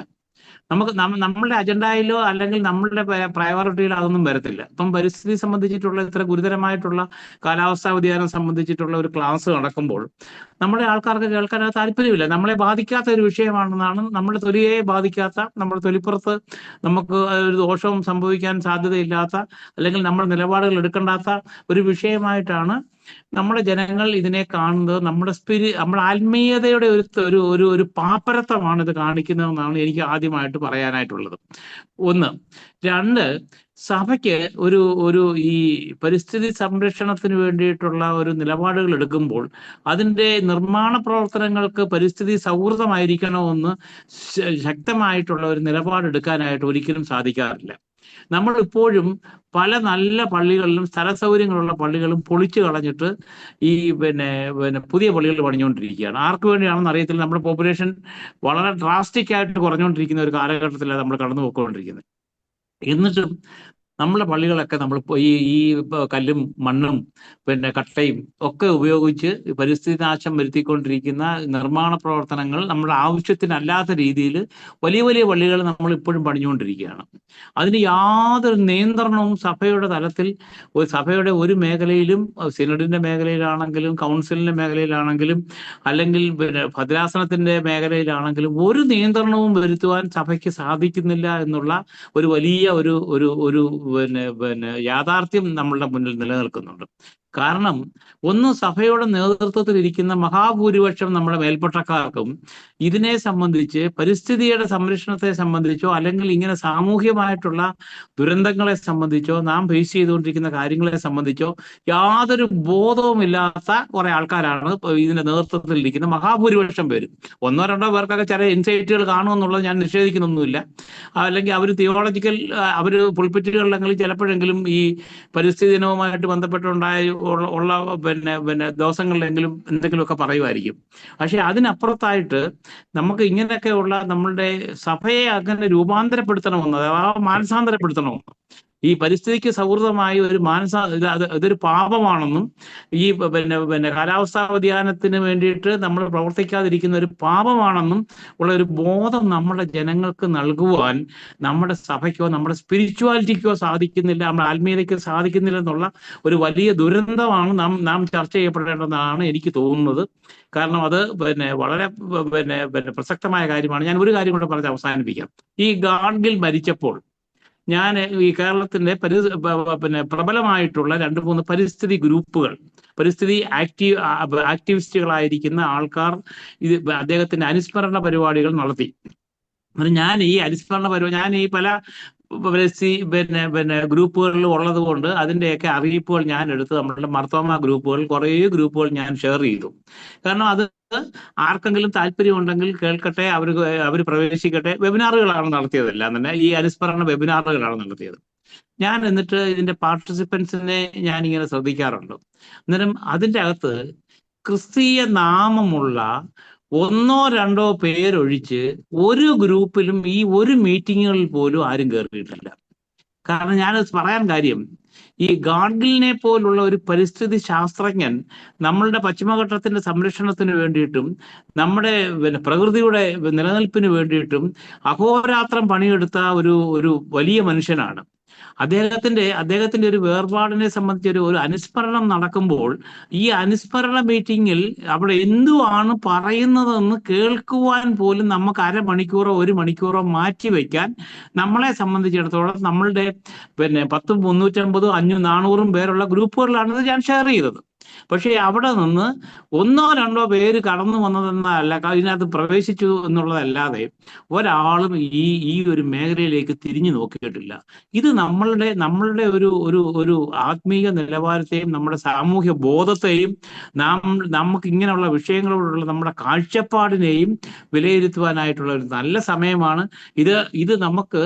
അതുകൊണ്ട് നമ്മൾ ഈ പറയുന്ന നമ്മളുടെ ഈ വർത്തമാനം കൊണ്ടോ അല്ലെങ്കിൽ കുറച്ച് ഈ ബോധമുള്ള ചില ഇടപെടലുകൾ കൊണ്ടോ ഒന്നും നമ്മുടെ സഭയ്ക്കോ നമ്മുടെ ആത്മീയതയ്ക്കോ ഒന്നും മാറ്റം വരാൻ പോകുന്നില്ല. നമ്മളുടെ പുത്തൻ തലമുറ, നമ്മുടെ പട്ടക്കാരുടെ തലമുറ, അവരാണല്ലോ ഇപ്പോൾ ഇന്ന് നമ്മളുടെ ആത്മീയതയുടെ മുഴുവനും ഹോൾസെയിൽ ഡീലേഴ്സ്. അവർ പുൾപിറ്റുകൾ മുഴുവനും കൈയടക്കി വെച്ചിരിക്കുകയാണ്. വേറെ ആർക്കും അവിടെ എൻട്രി ഇല്ല. അവർ മൈക്ക് അവരുടെ കയ്യിൽ തന്നെയാണ്. അവർ സംരക്ഷിക്കുക, അവരാണ് ഇതെല്ലാം പറയുന്നത്. അവരുടെ ഒന്നും വർത്തമാനങ്ങളിലോ അവരുടെ ഒന്നും പ്രസംഗങ്ങളിലോ അവരുടെ ഒന്നും പഠനങ്ങളിലോ ഇങ്ങനെയുള്ള ഒരു വിഷയങ്ങളും വരാത്തിടത്തോളം കാലം നമ്മൾ എങ്ങനെയാണ് സഭയുടെ ദൗത്യത്തെ, അല്ലെങ്കിൽ ഈ കാലാവസ്ഥാ നീതിയും സഭയുടെ ദൗത്യവുമാണല്ലോ നമ്മുടെ വിഷയം. ഈ സഭയുടെ ദൗത്യത്തെ നമുക്ക് ഒന്ന് റീഡിഫൈൻ ചെയ്യുവാനായിട്ടോ റീമോഡൽ ചെയ്യുവാനായിട്ടോ നമുക്ക് എങ്ങനെ സാധിക്കും? അതിന് സാധിക്കാനുള്ള സാധ്യതകൾ വളരെ വിരളമാണെന്നുള്ള ഞാൻ നെഗറ്റീവായിട്ട് പറഞ്ഞ് അവസാനിപ്പിക്കുകയല്ല. പക്ഷെ എനിക്ക് എൻ്റെ ഒരു വിലയിരുത്തൽ അങ്ങനെയാണ്. മാത്യു കോശി സാറിന് എന്നോടൊന്ന് പ്രതികരിച്ചാൽ കൊള്ളാവുന്ന എൻ്റെ അഭിപ്രായമുണ്ട്. താങ്ക് യു സാറേ. മാത്യു സാറ് സംസാരിക്കുന്നുണ്ടോ? മർത്തോമാ സഭയുടെ ഒരു വിഷയത്തെ കുറിച്ച് ഞാനും തന്നെ പ്രതികരിക്കുന്നത്. സാറേ, മർത്തോമാക്കാരുടെ ഞാൻ വിഷയത്തെ പറ്റിയല്ല, ക്രൈസ്തവ സഭകളെ സംബന്ധിച്ചാണ് ഞാൻ ക്രൈസ്തവ സഭകളെ കുറിച്ച് പ്രതികരിക്കുന്നില്ല എന്നുള്ളത് സത്യമാണ്. ഞാനത് സണ്ണിയോട് പൂർണ്ണമായിട്ട് ചോദിച്ചു. നിങ്ങള് ഗ്രൂപ്പിൽ ആള് കയറുന്നില്ലെന്ന് പറഞ്ഞതിന് ഞാൻ മറുപടി പറയേണ്ട കാര്യമില്ല. ഇല്ലില്ല, നമ്മളുടെ ഒരു ആത്മീയ നിലവാരത്തെ പറ്റി ഞാൻ പറഞ്ഞെന്നുള്ളതേ ഉള്ളൂ സാറേ. നമ്മുടെ പ്രയോറിറ്റിയിൽ ഒരിക്കലും കാലാവസ്ഥാ വ്യതിയാനം വരുന്നില്ല എന്നുള്ളതാണ് നമ്മുടെ ഏറ്റവും വലിയ വിഷയം. അടുത്ത ഹാൻഡ് റൈസ് ചെയ്തിരിക്കുന്ന ഷിക്കാഗോയിൽ നിന്നുള്ള തോമസ് ടി ലാത്ര സാറാണ്. അത് കഴിഞ്ഞ് മാമച്ചൻ സാറ്, അത് കഴിഞ്ഞ് ജോയി സി ഒന്നില്. ഈ ക്രമത്തിലായിരിക്കും. തോമസ് ടി ലാത്ര സാറിന് പറയാം. താങ്ക് യു സാറേ. ആദ്യമായിട്ട് മാത്യു സാറിന്റെ ഈ പ്രസന്റേഷന് കൺഗ്രാജുലേറ്റ് ചെയ്യും. ആൻഡ് ഓൾസോ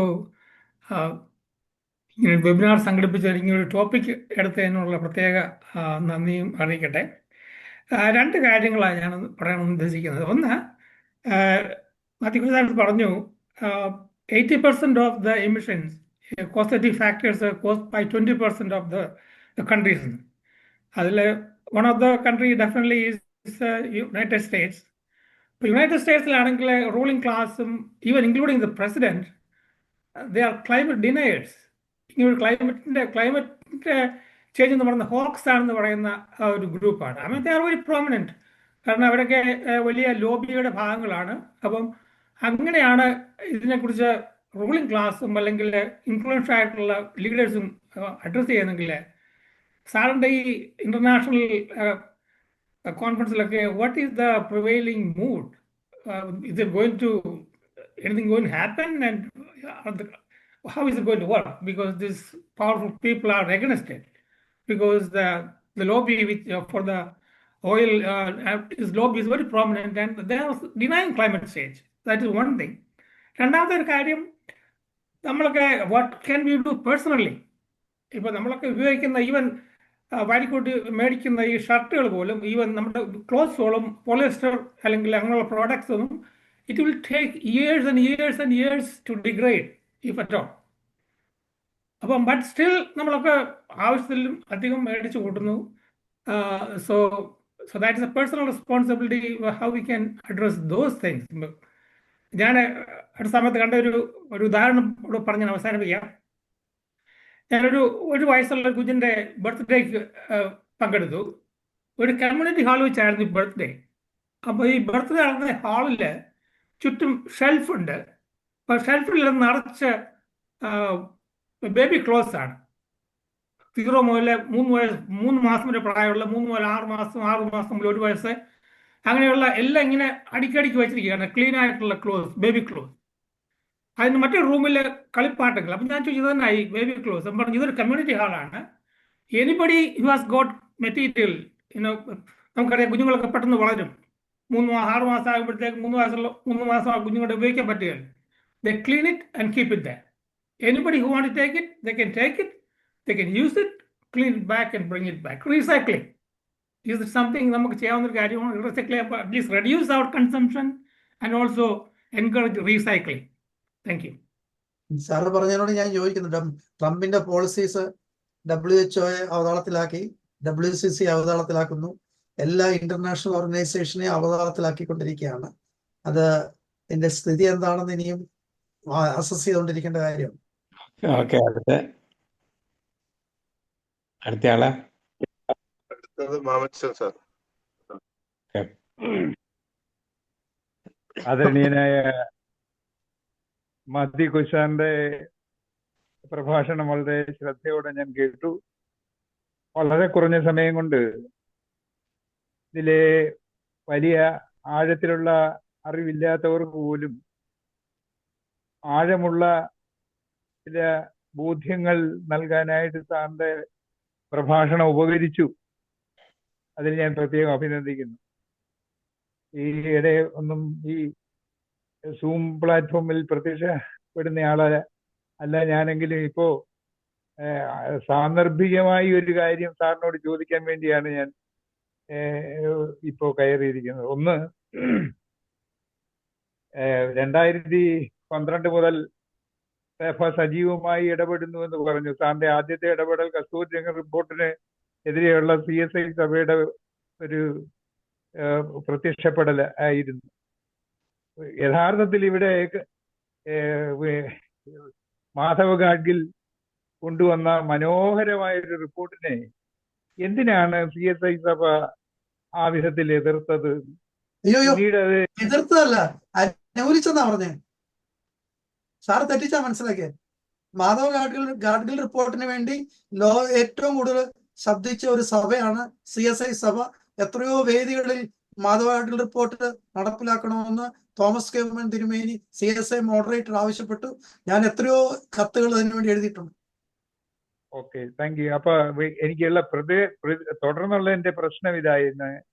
മാധവ് ഗാഡ്ഗിലിന് ഇതിന്റെ റിപ്പോർട്ട് വെള്ളം ചേർക്കാനും പരിഷ്കരിക്കാനും അത് കൂടുതൽ ബെനിഫിഷ്യലാക്കി മാറ്റാനുമായിട്ട് കസ്തൂരിരംഗനെ കൊണ്ടുവന്നു. കസ്തൂരിരംഗൻ റിപ്പോർട്ടിനെ കൂടുതൽ ഉദാരവൽക്കരിക്കാനായിട്ട് പിന്നീട് ഉമ്മൻ കമ്മീഷനെ കൊണ്ടുവന്നു. ഈ റിപ്പോർട്ടുകളൊക്കെ കൊണ്ടുവരുമ്പോ ഇവിടെ ആരും ഒന്നും കണ്ടില്ല, ഞങ്ങൾ ആരും കണ്ടില്ലേ തോമാച്ച എന്ന മട്ടിലുള്ള ഒരു നിപ്പായിരുന്നു. ഇപ്പോ തന്നെ മാധവ് ഗാഡ്ഗിൽ ഒരു രണ്ടാഴ്ചകൾക്ക് മുമ്പ് മരണപ്പെട്ടപ്പോൾ ആ ശവത്തിന് പിന്നാലെ ഒന്ന് പോകാനായിട്ട് ഇവിടുത്തെ ഉദാരമതികളായ ഒരു ഭരണാധികാരിയെയും കണ്ടില്ല. പോലീസുകാർ പോയിട്ട് വെച്ചു അവിടെ അടക്കം ചെയ്തു പോന്നതായിട്ടാണ് മനസ്സിലാക്കിയത്. സാറ് ഈ മാധവ് ഗാഡ്ഗിൽ റിപ്പോർട്ടിനെ സംബന്ധിച്ചിടത്തോളം ഞാൻ പറഞ്ഞപ്പോ അങ്ങനെ മനസ്സിലാക്കി. കാരണം അവസാനം വന്നു നിന്നത് CSIയിലെ ഉമ്മനിലാണ് വന്നു നിന്നത്. അല്ല, അപ്പൊ അത് ഉമ്മനെ ഞങ്ങൾ എതിർത്തു, കസ്തൂരി രംഗനെ ഞങ്ങൾ എതിർത്തു. ഞങ്ങൾ ഒഫീഷ്യലി കത്ത് പ്രൈം മിനിസ്റ്റർക്ക് കത്ത് അയക്കുകയും ചെയ്തു. CSIയുടെ ഒഫീഷ്യൽ ചാനലിൽ തന്നെ പോയി. Thank you. ഞാൻ ആ അറിവിന് പ്രത്യേകമായി നന്ദി പറയുന്നു. ഞാൻ ഈ ഒരു സംശയം കൊണ്ടാണ് ചോദിക്കാനായിട്ട് തയ്യാറായത്. സാറിന് പ്രത്യേകമായി നന്ദി. കണ്ടതിൽ സന്തോഷവും. കസ്തൂരി രംഗൻ ഇപ്പൊ മാധവ് ഗാഡ്ഗിൽ മരിച്ചപ്പോൾ CSI സഭ ഒഫീഷ്യലി അതിന്റെ അനുശോചനം രേഖപ്പെടുത്തി കത്ത് വിടുകയും ചെയ്തു. Thank you. ഓക്കെ, അടുത്തത് ജോയ് സിയോനിൽ. ജോയ് സാറ് പറഞ്ഞോ. ബഹുമാനപ്പെട്ട അഞ്ചേരിയച്ച, ബഹുമാനപ്പെട്ട മാത്യു കോയ് സാറേ, ഞാൻ പ്രശംസയ്ക്കല്ല ഇത് പറയുന്നത്, എന്നാലും അങ്ങയോടൊരു നന്ദി പറയേണ്ടതുണ്ട് എന്ന് എൻ്റെ മനസാക്ഷി എന്നെ കുത്തുന്നത് കൊണ്ട് സംസാരിക്കുക. മാത്യു കോയ് സാറേ, അങ്ങ് ഈ ബൈബിളിനെ ഉദ്ധരിച്ച് മറ്റു കാര്യങ്ങളിലൊന്നും ഇടപെടാൻ തക്ക പ്രാപ്തനല്ല ഞാൻ. എന്നാൽ ബൈബിളിലെ കാര്യങ്ങൾ ക്രോഡീകരിച്ച് പറയാൻ അങ്ങയ്ക്ക് ഇടയായതിൽ ഞാൻ ദൈവത്തിന് സ്തോത്രം ചെയ്യുന്നു. അങ്ങയെ അഭിനന്ദിക്കുകയും ചെയ്യുന്നു. ഈ മീറ്റിങ്ങിൽ സസൂക്ഷ്മം ശ്രദ്ധയോടെ ഇത് കേട്ടുകൊണ്ടിരുന്നു. ഒരു കാര്യം കൂടെ അങ്ങയോട് ആവശ്യപ്പെടുക, കഴിയുന്നെങ്കിൽ ഒരു ഹംബ്ലി റിക്വസ്റ്റാ, കഴിയുന്നെങ്കിൽ അങ്ങ് കാണിച്ച ഈ ഇമേജുകളൊക്കെ ഒന്ന് ഷെയർ ചെയ്താൽ, ലൈറ്റഡ് ടു ലൈറ്റൻ അല്ല വിൽസൺ സാറിന്റെ ഇതിലൊന്ന് ഷെയർ ചെയ്താൽ മറ്റുള്ളവർക്ക് പ്രയോജനകരമാവത്തില്ലയോ, അതുപോലെ തന്നെ വിൽസൺ ആവത്തില്ലയോ എന്ന് ചിന്ത വന്നതുകൊണ്ടാണ് ഞാൻ അപ്രകാരം പറഞ്ഞത്. എനിക്കിതൊന്നുകൂടെ പഠിക്കണമെന്ന് ആഗ്രഹമുണ്ട്. അത് സാർ ചെയ്യുമെന്ന് കരുതുന്നു, റിക്വസ്റ്റ് ചെയ്യുന്നു. അതുപോലെ വിൽസൺ സാറിനോട് എനിക്കൊരു റിക്വസ്റ്റ് ഉള്ളത്, ഇത് നമ്മൾ മാർത്തോമക്കാരിലേക്ക് ഒരുങ്ങരുത്. ഇങ്ങനെയുള്ള വലിയ ഒരു ടോപ്പിക്ക് നമ്മൾ പഠന വിഷയമാക്കുമ്പം ഇതിന്റെ ആധികാരികത അല്പം കൂടെ കുറച്ച് ഉച്ചത്തിലാകുവാനായിട്ട് ഇത് മറ്റുള്ള ഇപ്പം ET സാറിനോ മറ്റോ ആണെന്ന് തോന്നുന്നു, പാസ്റ്റർമാരെ കുറിച്ച് ചെറുതായിട്ടൊന്ന് പ്രതിപാദിച്ചു. അപ്പം അങ്ങനെയുള്ള മറ്റുള്ളവരുടെ ഇപ്പം എന്ന് പറഞ്ഞ പോലെ സൺ സാറ് പറഞ്ഞതിൻ്റെ കൂട്ട് ആ വിഷയത്തിലേക്ക് കടക്കുന്നില്ല സാറ്, കാരണം വിസ്താര ഭയം കൊണ്ട് അതിന് മറുപടി പറയുന്നില്ല എന്ന് ഞാൻ കണ്ടു. ഞാൻ ശ്രദ്ധിക്കുകയായിരുന്നു, ഒന്നിനും മറുപടി പറയുന്നില്ല. ഓക്കെ, നല്ല കാര്യം. എന്നിരുന്നാൽ പോലും വിൽസൺ സാറിനോട് പറയുന്നത്, ഇത് മറ്റുള്ള ഗ്രൂപ്പിലൂടെ കൊടുത്താൽ അവർക്കെങ്കിലും പ്രയോജനകരമാവട്ടെ. മാർത്തോമാക്കാർക്കും CSIക്കാർക്കും പ്രയോജനം ഇല്ലാത്തത് കൊണ്ടാണെന്നല്ല അവരിതിൽ കയറാത്തത്.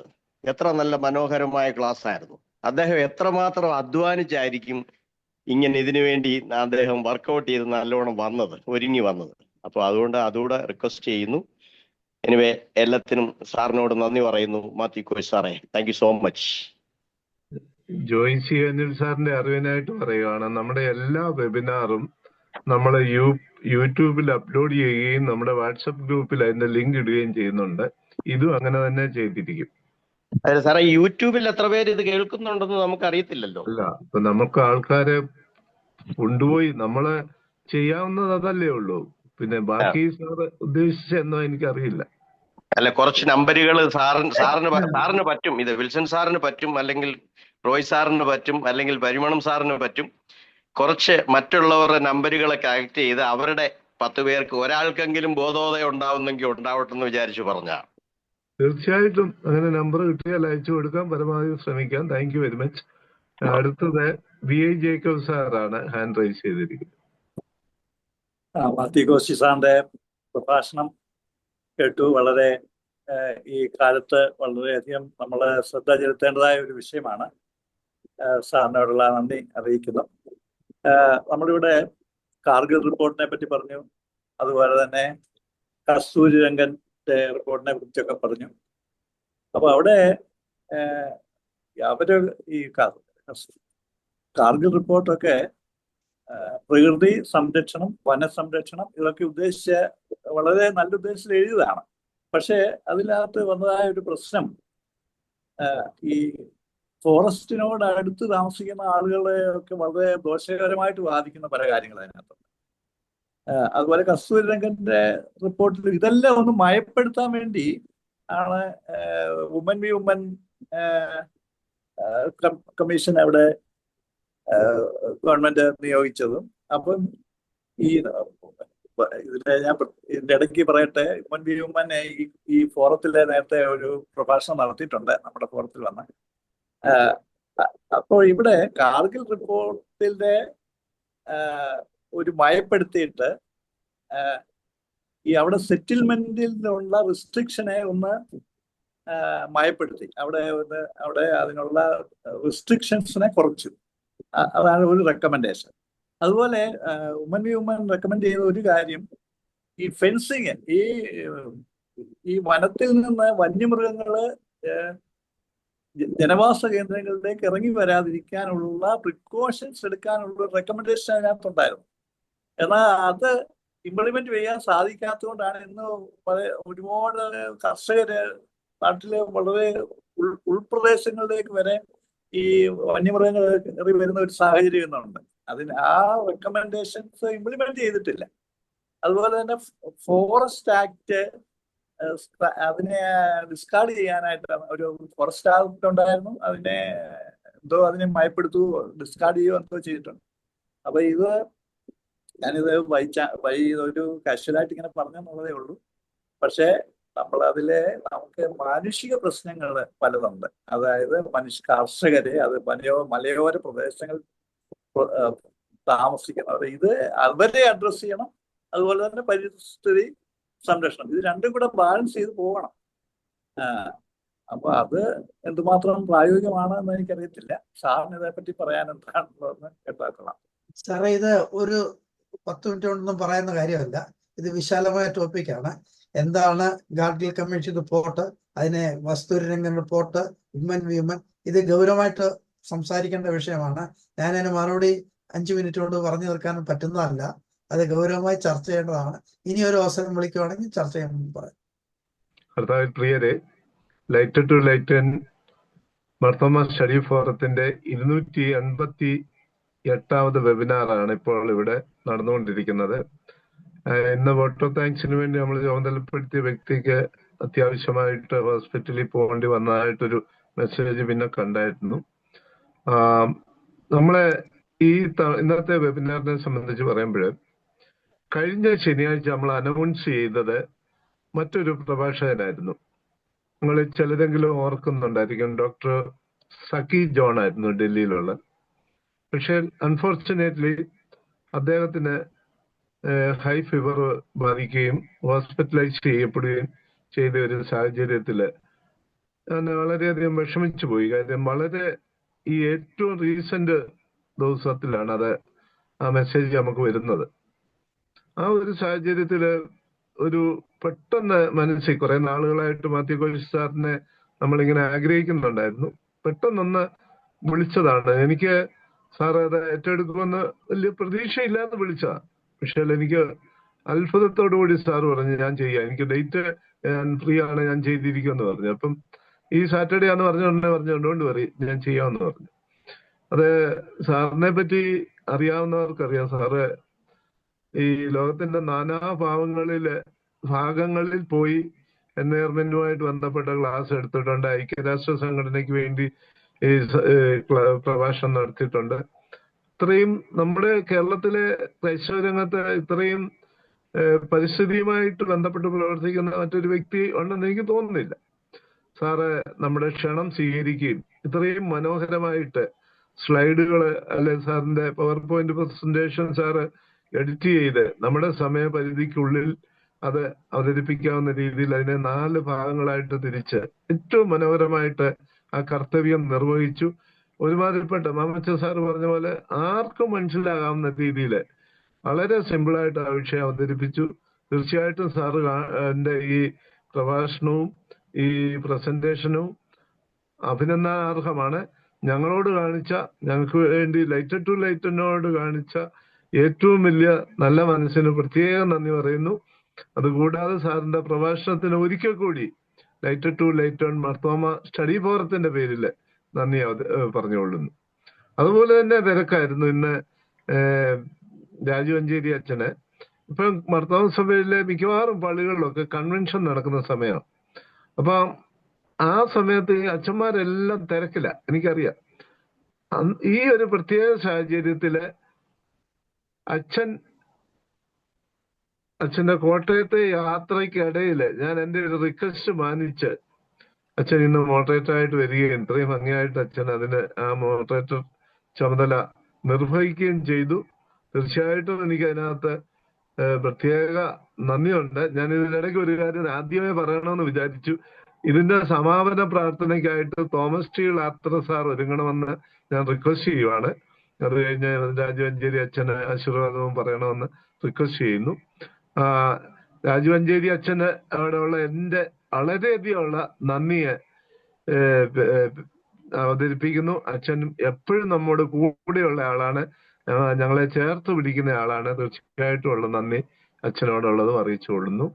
അതുപോലെ തന്നെ ഇന്നത്തെ ഈ വെബിനാർ ഹോസ്റ്റ് ചെയ്യാനായിട്ട് നമ്മുടെ ഈ വെബിനാറുകളെല്ലാം പിന്നെ ബെന്നി തോമസ് പരിമണം ആണ് ഹോസ്റ്റ് ചെയ്യുന്നത്. അദ്ദേഹത്തിന് സാധിച്ചില്ല. ഷേർലി വിൽസൺ ആണ് ഹോസ്റ്റ് ചെയ്തത്. നന്ദി പറയുന്നു. അതുപോലെ ഈ വെബിനാറിനുള്ള വേദി ഒരുക്കി തരുന്നത് നെരൂൾ മർത്തോമപ്പള്ളിയിലുള്ള ജോസ് മാത്യു ആണ്. അദ്ദേഹത്തിനോട് നന്ദി പറയുന്നു. ജോയ് സിയോനിൽ സാറാണ് പാട്ടും പ്രാർത്ഥനയും ആദ്യം നിർവഹിച്ചത്. വളരെ മനോഹരമായിരുന്നു. വീണ്ടും ഒരു വട്ടം കൂടെ നന്ദി പറയുന്നു. ഈ ചർച്ചയിൽ പങ്കെടുത്തവരെല്ലാം ഈ ഇന്നത്തെ പ്രഭാഷണത്തിന് കുറെ കൂടെ ഉജ്ജ്വലമാക്കി തന്നു.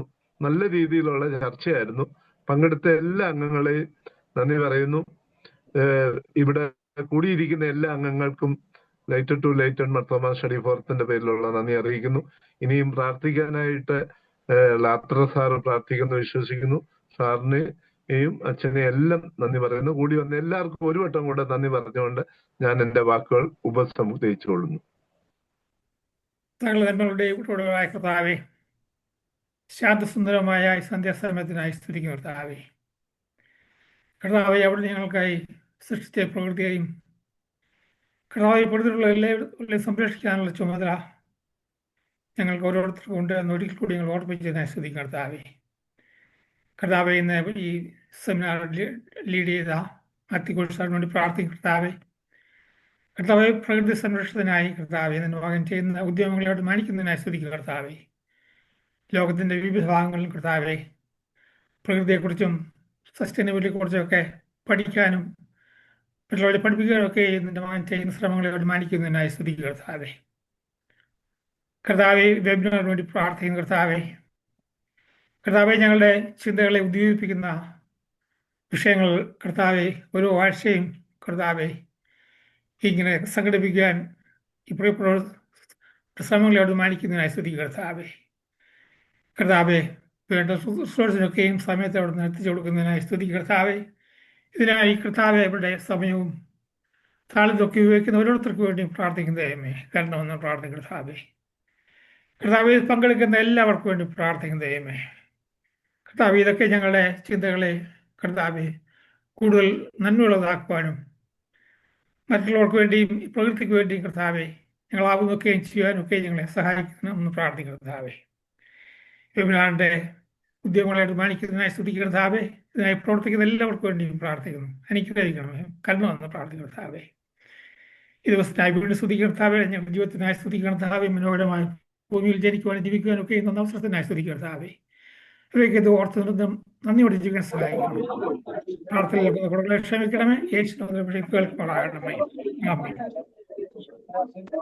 പിതാവായ ദൈവത്തിന്റെ സ്നേഹവും ഏകജാതനായ പുത്രന്റെ കൃപയും പരിശുദ്ധ റുഹായുടെ സംബന്ധവും സഹവാസവും നാം എല്ലാവരും കൂടിയും നാം കേട്ട ചിന്തകളോടുകൂടിയും ഇന്ന് മുതൽ എന്നേക്കും ഉണ്ടായിരിക്കുമാറാകട്ടെ. ആമേൻ. ആമേൻ.